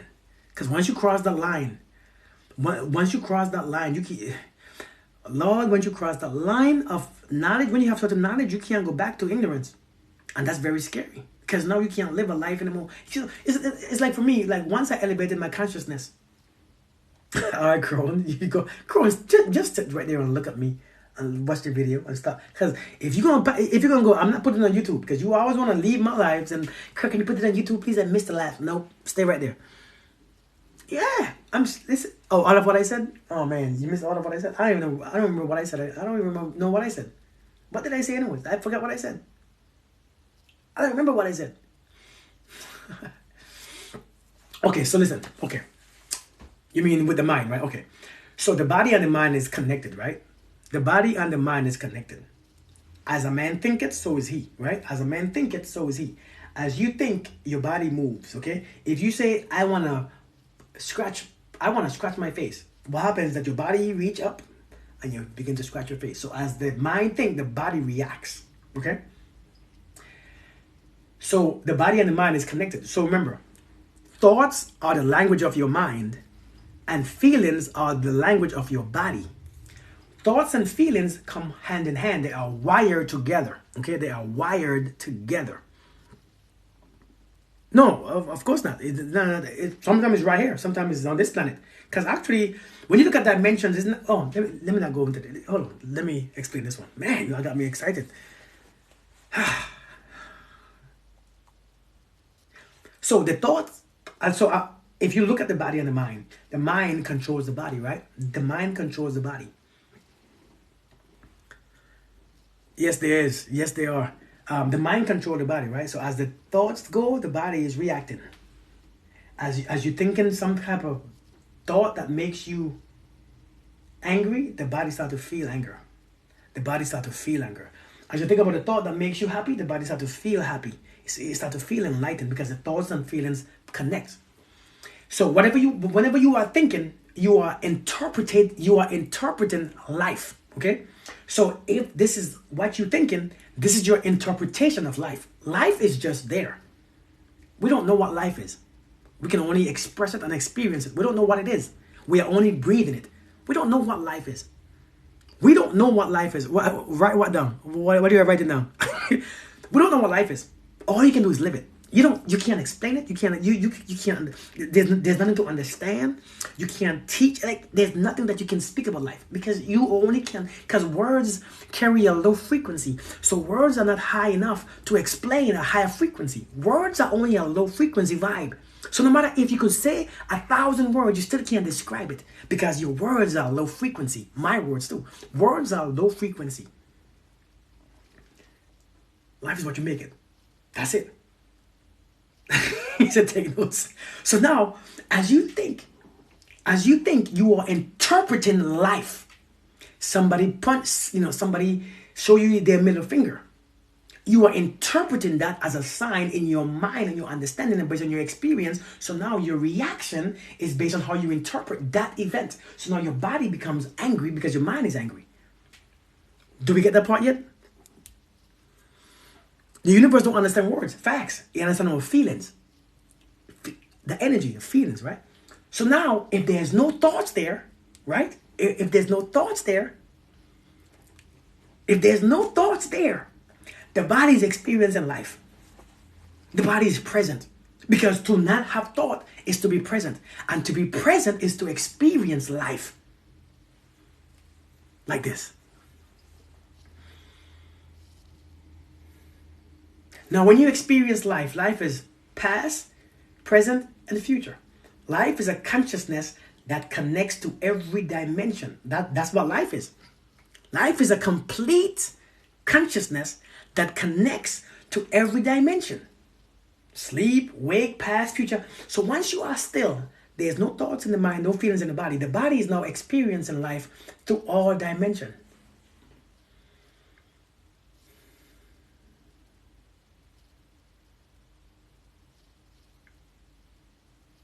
That's life. That's no interpretation. That's life.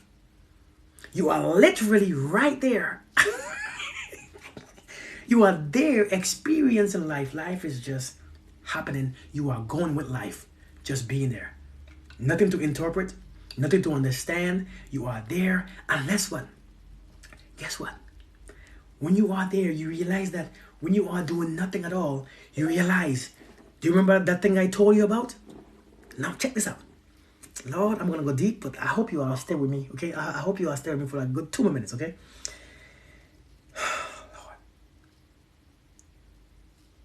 Lord. You know what? I'll leave it alone. Because, Lord, if I go in these things that I want to speak about, you are going to get mad. You are going to get frustrated. Y'all gonna say, what the hell are you talking about, Kirk? What now? What? What are you saying? Yes, take a Cinderella. What's going on with you? You still there? I'm so glad. What's up, Crone? Oh, that's a beautiful place to be. I'm trying to. Yeah, listen. Listen. It's a beautiful thing. Manifesting is words in the mind that we speak out loud. Facts. It's a please go. Speaking of those, brother. You are listening. I embrace the anger. Please get me mad. That's funny. That's funny. Why would he get mad? People get mad because they are mad. Okay. Let's travel a little bit. Let's travel a little bit. Okay. All right. Poking the devil. Do a different live and let's discuss. What you mean a different live, Khadija? No. I'm not saying God gonna get mad. That's straight up. No. I ain't saying God gonna get mad. No. I don't talk like that. I don't know God.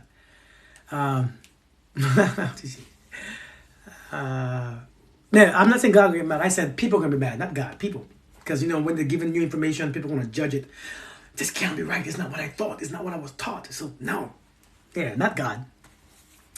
Some people ain't ready. Some people ain't ready for this. But let me go there anyways, okay? Let me go there. Okay, so again, as the mind thinketh, the body experience life. Thoughts, body feels. You think, the body feels. You think, the body experiences. So what the body is experiencing is not life purely, is your interpretation of life, is your thoughts of life. So many of us are not living life. We are living our thoughts of life. Write that down. Many of us ain't, like how I overthink all day. Don't understand what not known or understand. Wait, say that again. What the hell did I just say? I forgot what I just said. Many of us don't live life. We live our thoughts. Okay? Many of us don't live life. We live our thoughts. Okay? Like for instance, when you're overthinking, you're not really living life because life is passing you by. You are living in your mind, so therefore you're experiencing life in your thoughts. And if you're experiencing life in your thoughts, what are you really? What are you really doing? Are you really here? Are you really present? Are you really expressing? And are you really? Is your reality based on your thoughts, your emotions, the past? So therefore, you're not living life. You're living your thoughts of life. That don't work. So again, now I have to show this in a way. I got my meditation bench. I'm not in there. Okay, so now, check this out. So now, I'm gonna sit down. Now as I sit, I'm gonna explain to you all what I'm doing. Okay. Now remember, can you all still hear me? I'm sure you all can, because now I can't see your comments now, because I'm too far from the screen.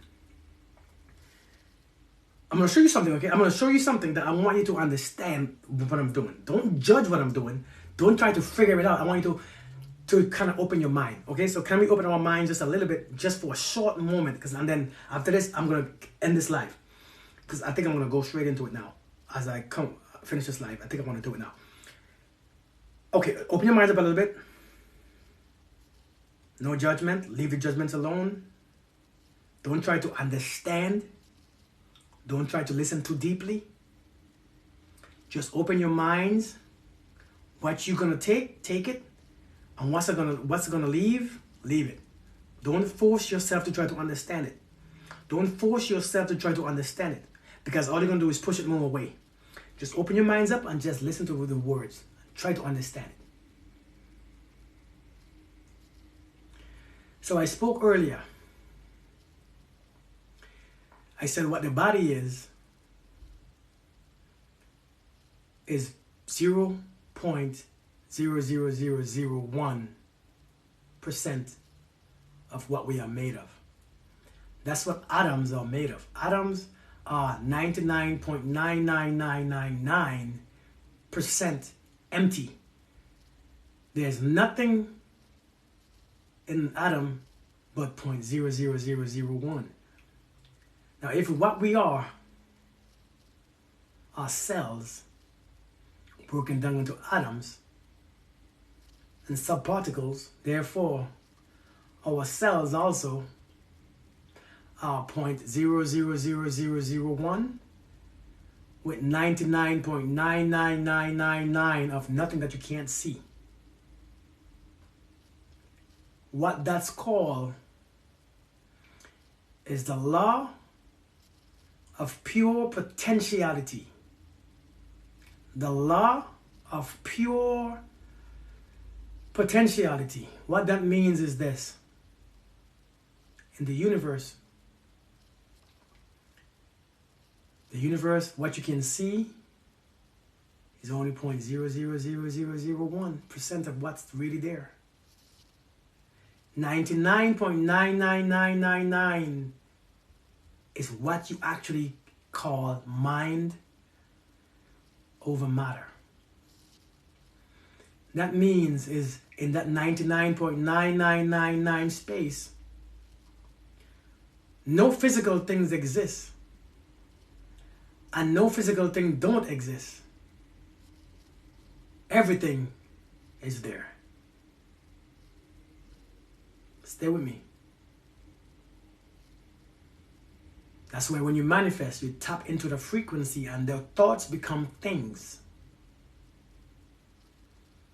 Thought becomes things.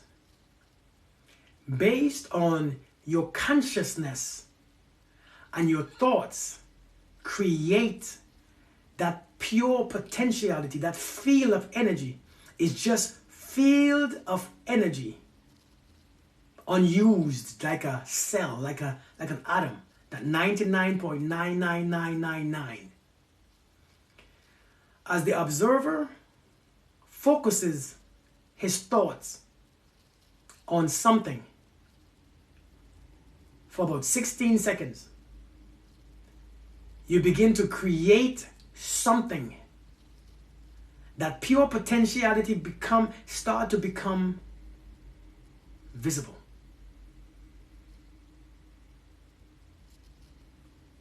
That's what you consider as manifestation. Now, man, are you all following me so far? Lord, am I going too far? I don't want to go too far because I'm getting a slight headache, and I don't want to go far because I think people are getting headaches with me right now. Why are you sitting like this? Why are your eyes closed? You can't read comments.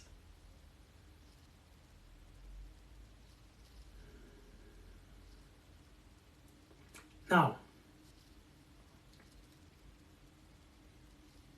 remember I told you, what we are is the same 99.9999% things that you don't know, things that you can't explain, and things that you can't see.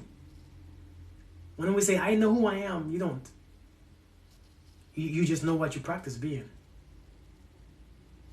When you say, I know my worth, you really don't. That's something that we say because we don't understand what we really are. You can't.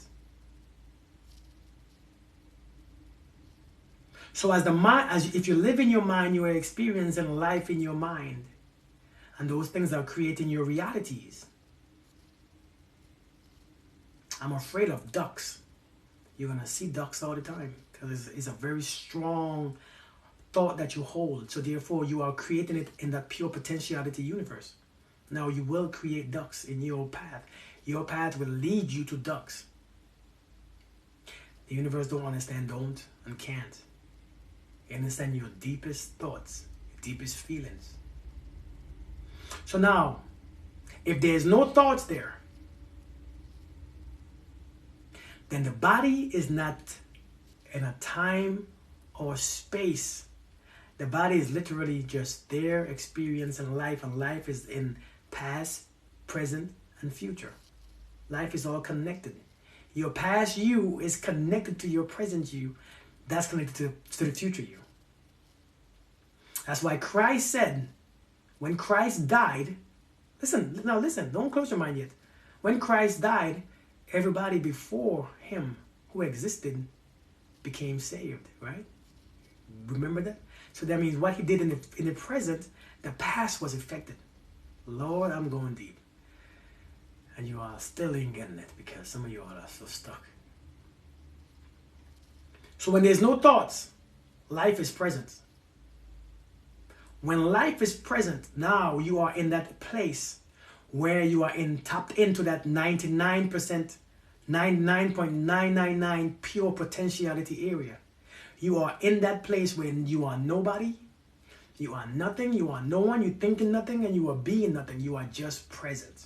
You are just pure consciousness. Because in all reality, that's what you are. But you identify yourself as a human. You identify yourself as a thing, as a physical body. Even though you are only 0.00001% human. Or physical, I mean. When you are just being, you tap into a frequency that you can't understand. There's no thoughts there's no thoughts to identify you as anything else besides pure potentiality. When you are in that place,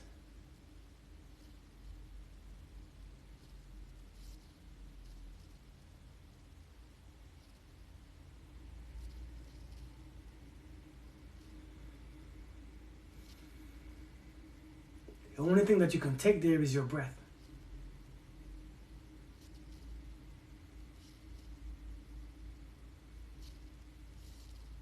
You can't take who you are, your gender, your ideas, your body, your mind, your house, your relationship status. You can't take anything there. Because it has no use there, no knowledge there. So now you become pure potentiality. As we are in that place, when you have a thought and a feeling, at that point, that thought and that feeling create very rapidly. Now, I'm going to stop right there. I'm going to stop right there. Because I feel like I was going into a zone.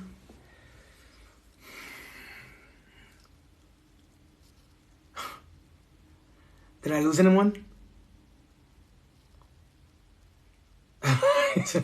Because baby.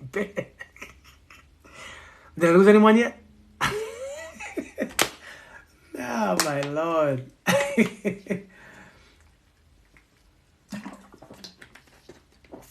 Good. Enter the manifestation zone. Becoming one. Yes.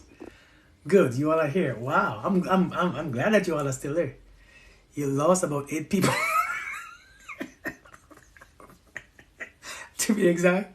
That's funny, man. That's funny. But listen, man. Listen. When you understand really and truly who you are, when you understand who you are, you have to understand what you are. And what you are, you don't know this yet, but that's why you gotta play with it. That's why you gotta play with it. Like, you gotta do. Like, when you don't know who you are, fear takes over. When you know who you are, ain't no fear. Fear of what? What you are is great. What you are, you haven't tapped into it yet. Yeah, what you are, you haven't even tapped into yet. You haven't even, like, you still looking at your body like, oh, my body. I don't like my body. I don't like how I feel. You can't take your body in that place. Your body, you can't take that place. You can't take your body into it, but yet your body is stopping you from getting there. You can't take your body there, but you can't get there because your body, you can't even love in your own body. The one that being there supporting you, the body that's being there supporting you, having you experience this beautiful experience, this beauty. Yeah, it might be short. Yeah, it might be a little chunky. Yeah, it might be a little weak. I mean, physically weak. Yeah, it might be a little sick sometimes. Yeah, it might be a little whatever, tall and thin. It might be a little big. It might be a little small. One nipple might be different from the other nipple. One butt cheeks might be bigger than the butt cheeks. You might have some dark spots. You might have some pimple. You might have some But let me tell you that that doesn't take away from your experience of life. That doesn't take away from your experience of life. Because to get to a certain place, your body sometimes ain't needed. Don't allow your body to manipulate and stop you from actually experiencing who you really are. Your body is only 0.000001. That's it. But you're giving your body too much because all we want is the body. You don't understand that there's a place for senses. There's a place for touching and smelling and eating and tasting and listening. There's a place for that. But there's a spot where none of that stuff makes a difference. There's a place where you leave all that stuff behind and you enter into this place. See, that's what God was saying is the holy place. That's where the Bible was speaking about. That's the holy place. It's not a physical place where you go. It's a spiritual place where you ascend to. Leave that stuff right here because you can't you can't bring this. See, this is what you have on earth to experience this life with. But yet, while you're here on earth, you love it. You take care of it. It's yours. If you can't take care of this, who can you take care of? If you can't take care of this and it's yours, who can you take care of?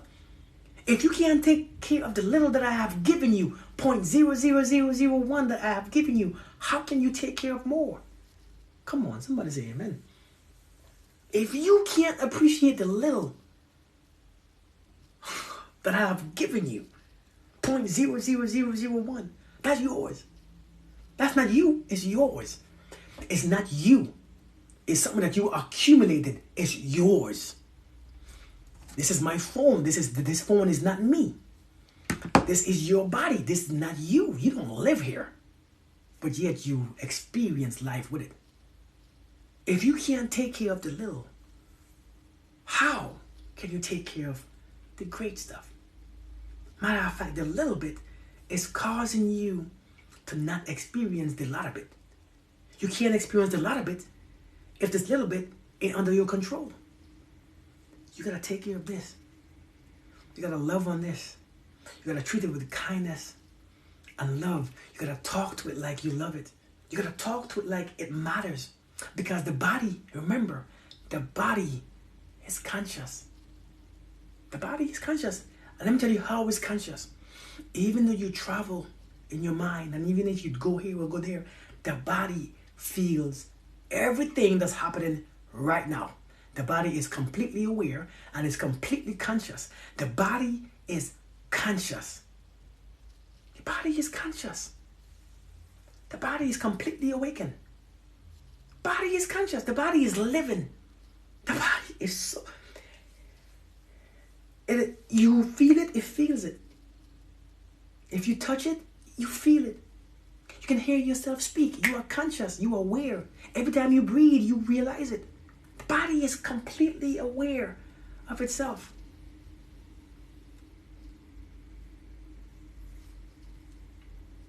Don't talk about your body like it don't listen. Don't speak about your body like it doesn't listen. Oh, you're so stupid. Oh, look, I can't stand you. Oh, you're so fat. The body listens. And your cells breaks. If you talk to your children, you're so stupid. You are so dumb. I hate you. That child grows up to be inferior, weak-minded, just a whole bunch of stuff. The child don't feel safe anymore.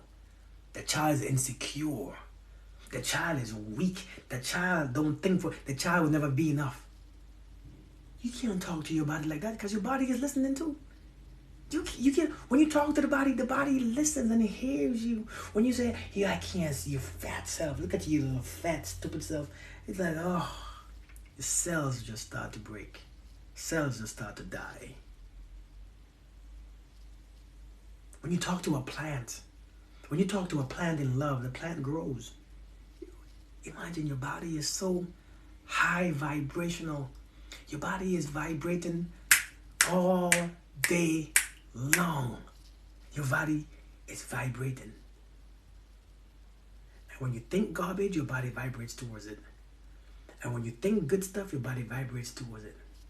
When you think low, your body feels low. You think high, your body feels amazing. You think low, your body feels low. Think high, your body feels amazing. Think low, it feels low. Think high, it just... But yet we think so much. We don't want to accept it because we are afraid that people are going to reject it. We don't want to accept our bodies because we are afraid that people will reject it. What if I love my body, but no man that I meet don't love it? It's not good enough until it looks like this. Listen, they have their own body to enjoy. They have their body to enjoy. You don't have to enjoy mine. You enjoy yours. Matter of fact, let's go even deeper. You cannot feel my body. You can only feel your body.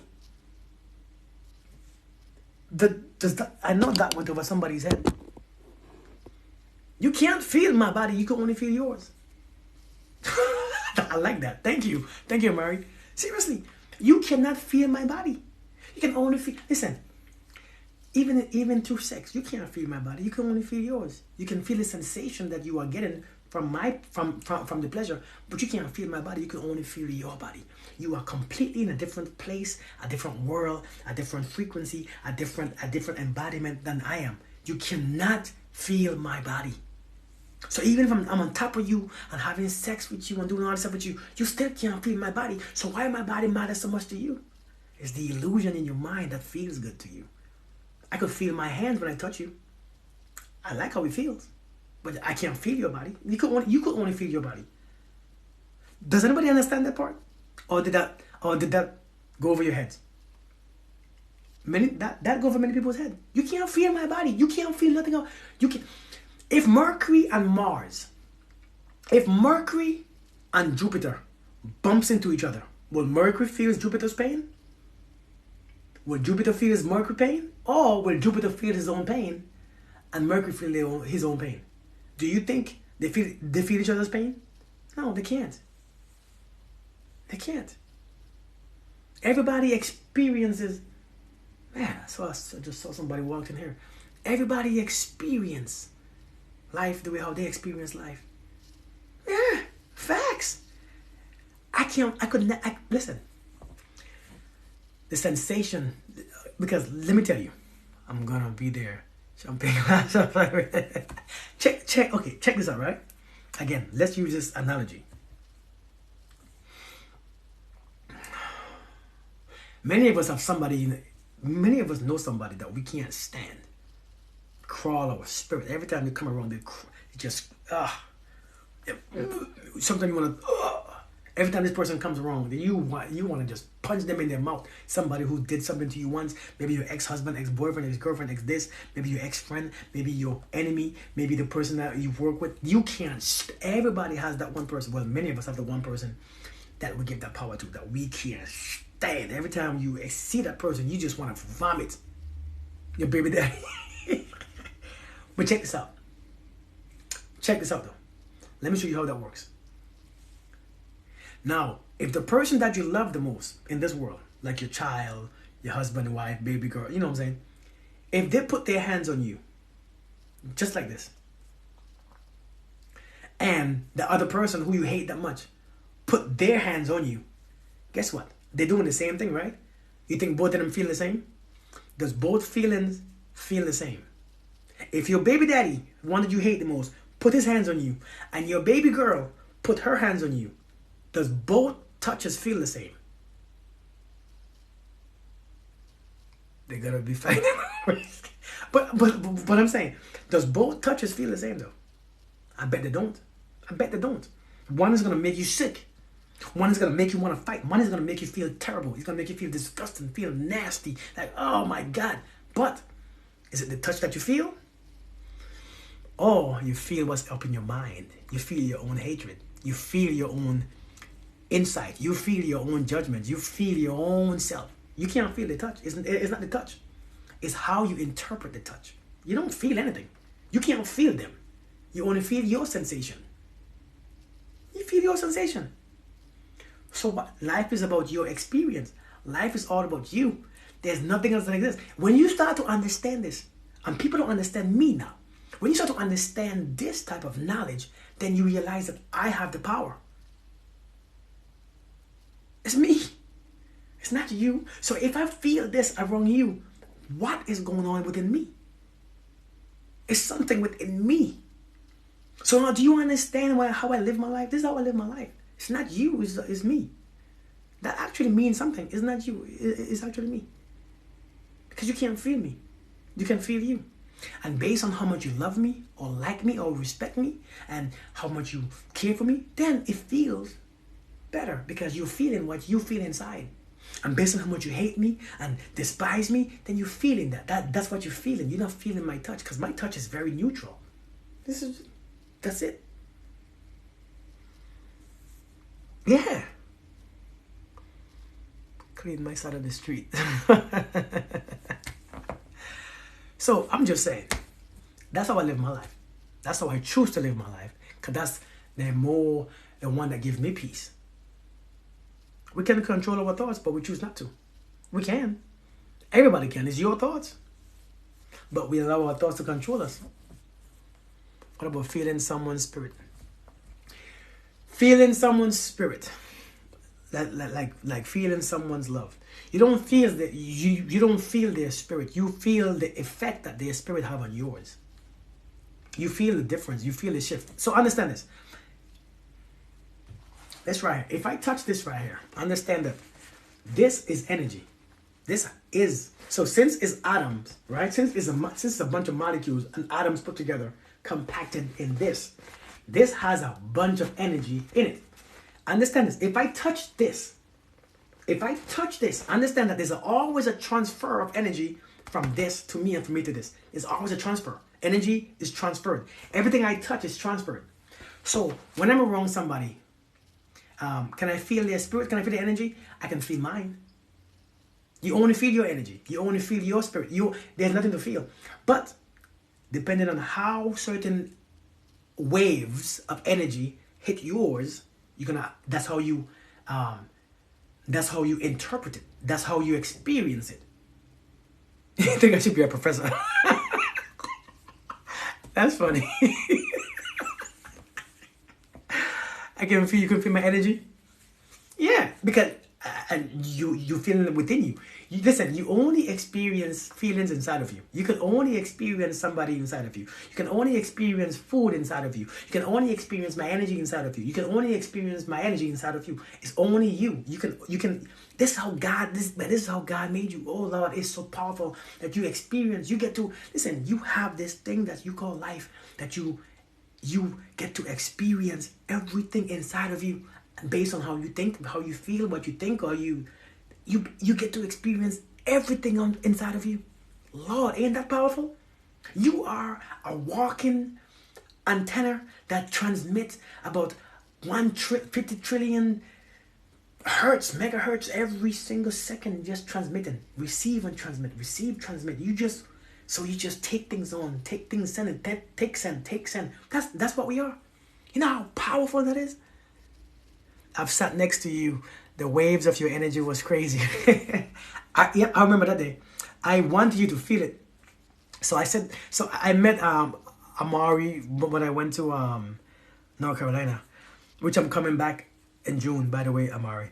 I met her when I went to North Carolina, and we spoke for about 4 hours.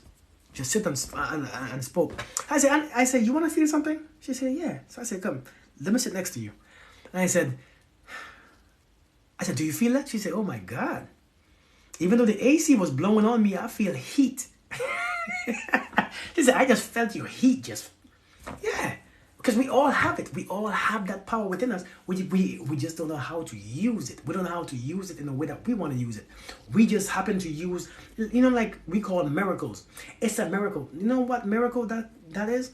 Is that you tapped into a place, you tapped into a frequency. That's what called miracle. You tap into a frequency with no thoughts. You wasn't focused on it. You wasn't worried about it. You wasn't sad about it. And you tapped into a frequency of pure potentiality. And bam, since you was there, doing nothing, being nothing, not identifying with nothing, it happened. And we say, oh my God, it's a miracle. No, you did that. You just don't know how to do it again, on purpose. You don't know how to do it. So now you think it's a miracle. I have no control over it. You have control over it by relinquishing your control. Sometimes to have control is to relinquish your control. Is to say, To have control is to say, let me go sit in this pure potentiality, this energy, this pure energy, where everything is, but yet nothing is at the same time. Where time is, but time don't. Where space don't exist and time don't exist. Where life is full, but yet there's nothing to show for it. Where everything came from, but yet there's nothing in there. Let me sit right there. Let me give up control. And you sit right there. 5 minutes each time as you grow. When a thought comes, you change your thoughts. Stop thinking, breathe. Back to your breath, back to your breath. I always go back to your breath. That's the beginning of life.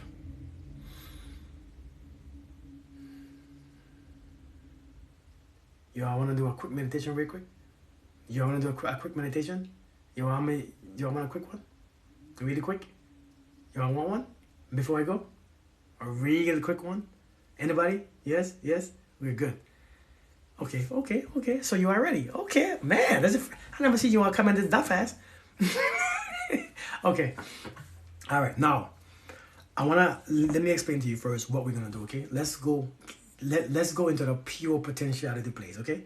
Can we go there for a second? Can we travel there for a second into the pure potentiality place where I just spoke about? We're gonna go there. Now, before we go there in that place, please don't imagine it. Don't think about what it looks like or what it should feel like or what it should be like. No, it has none of them things. Leave them things behind you. Leave that crap here. Leave it here in front of you. Don't go in there expecting nothing, expecting no feelings, expecting no thought. Leave that stuff behind. Leave that expectation crap alone. It doesn't work in there. Okay? All right. When I say trace your breath, you would pay me for this? By the way, I have services on my website. For meditation stuff. There's a whole bunch of different ones. Check my website out. If you want to keep doing meditations and all that stuff, check my website out. Let's do it. And listen, one-on-one. And thank you. I appreciate that you respect my time. Thank you. That means a lot. All right. So when I say trace your breath, okay? Zero feel. Yes, zero feel. But when I say trace your breath, I mean, I'm going to ask you to breathe in. And for each breath in, you're going to count 4 seconds in your mind. Okay, 4 seconds. And as you breathe in, trace your breath. Follow the breath. Pause. And then when you breathe out, follow the breath. I mean, follow it. Just don't lose it. So keep not your mind, but keep your consciousness on your breath. Don't stop. Don't change. When a thought comes, back to the breath. When a thought comes, it's because you're not tracing the breath. Okay? Does that make sense? When a thought comes, that means you are not tracing the breath. That means you stop focusing on the breath and you come to some crazy place in your mind. Okay? All right. So let's begin. You can lay back straight or you can sit up if you want. Let's begin. Hold on. Let's go there a little easier. No, you know what? All right. Go ahead and relax your body. Fold your feet if you can, or your legs.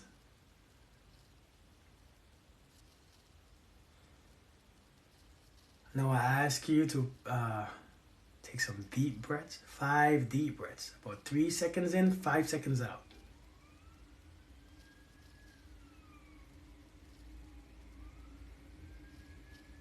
Focus on the breath.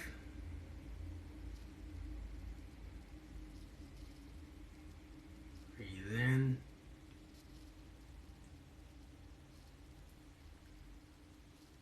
Breathe out. Just smoothly. This time when you breathe in, relax the body. As you breathe out, relax the body.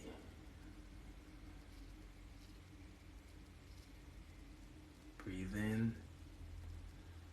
My body is relaxed.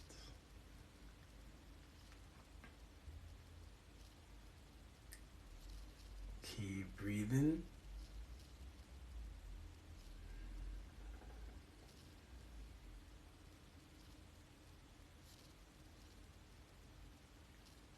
Let go of your thoughts by focusing on each breath. Keep breathing and just listen to my voice. This time I ask you to breathe from your lower stomach, from your navel. So when you inhale, trace the breath from your navel. Watch it go up to your chest.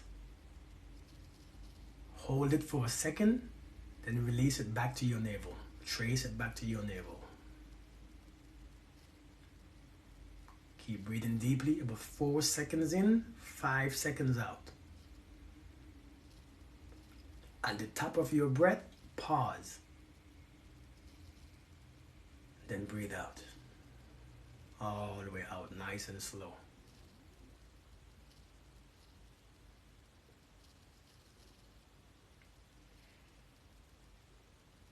Trace your breath up. Hold it for a couple. Then release it. Trace it back down to your stomach.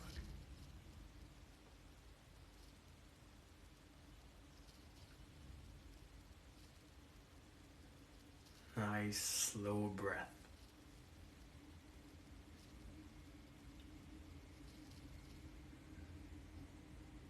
Breathe deeply.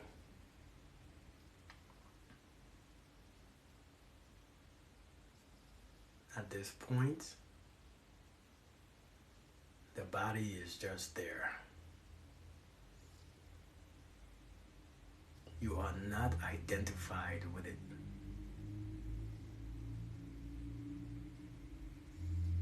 You have become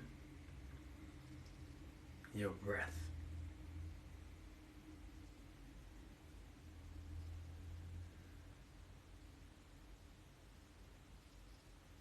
Breathe in.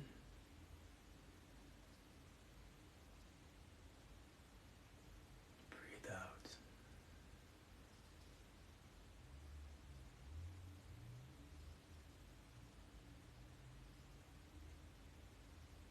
You are one with everything.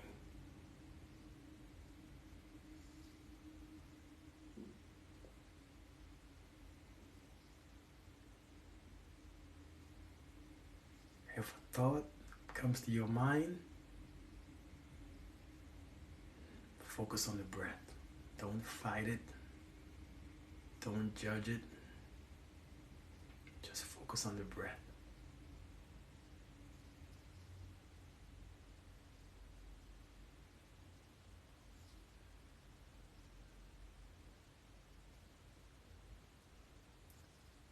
I am one with the universe.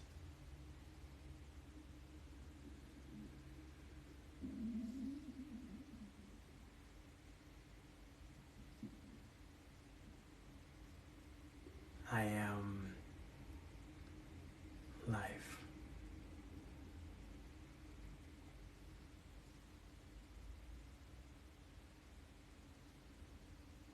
I am no one. I am nowhere. I am everywhere.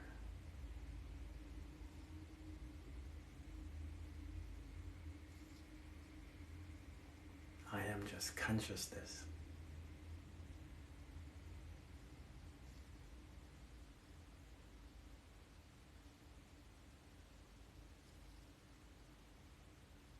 Trace the breath.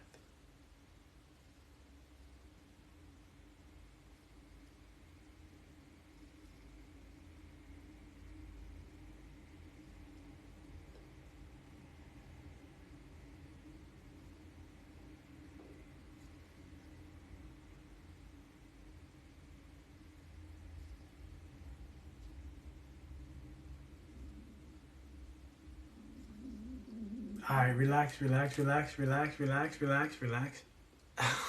slept off with that. All right, relax. Bring it back.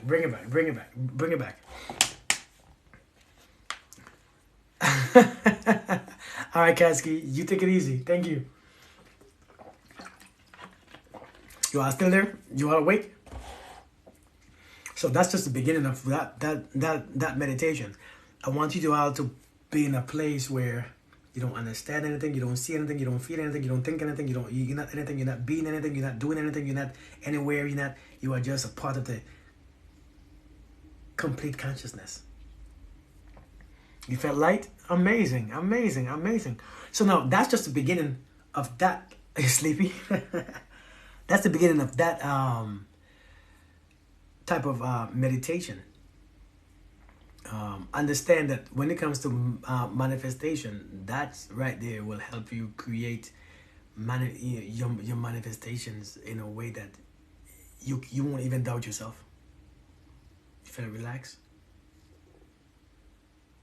Hey Donna, how are you doing? You coming all late and stuff. How do you completely clear your thoughts? You don't have to think about clearing your thoughts. You breathe. Remember, you breathe. When you follow your breath, the more you breathe and focus on your breathing, your thoughts don't happen. There's no thoughts when you focus on the moment. You don't think about anything, unless you're not in the moment. When you're not in the moment, you think about everything else. When you're in the moment, there's no thinking going on. So the breath is what brings you and grounds you. The breath grounds you. Okay? Yes, at a certain part, Miss Sauter, but that wasn't for that type of meditation. That was just a being everywhere at the same time. Yeah. This is nothing I've ever seen anyone do so good.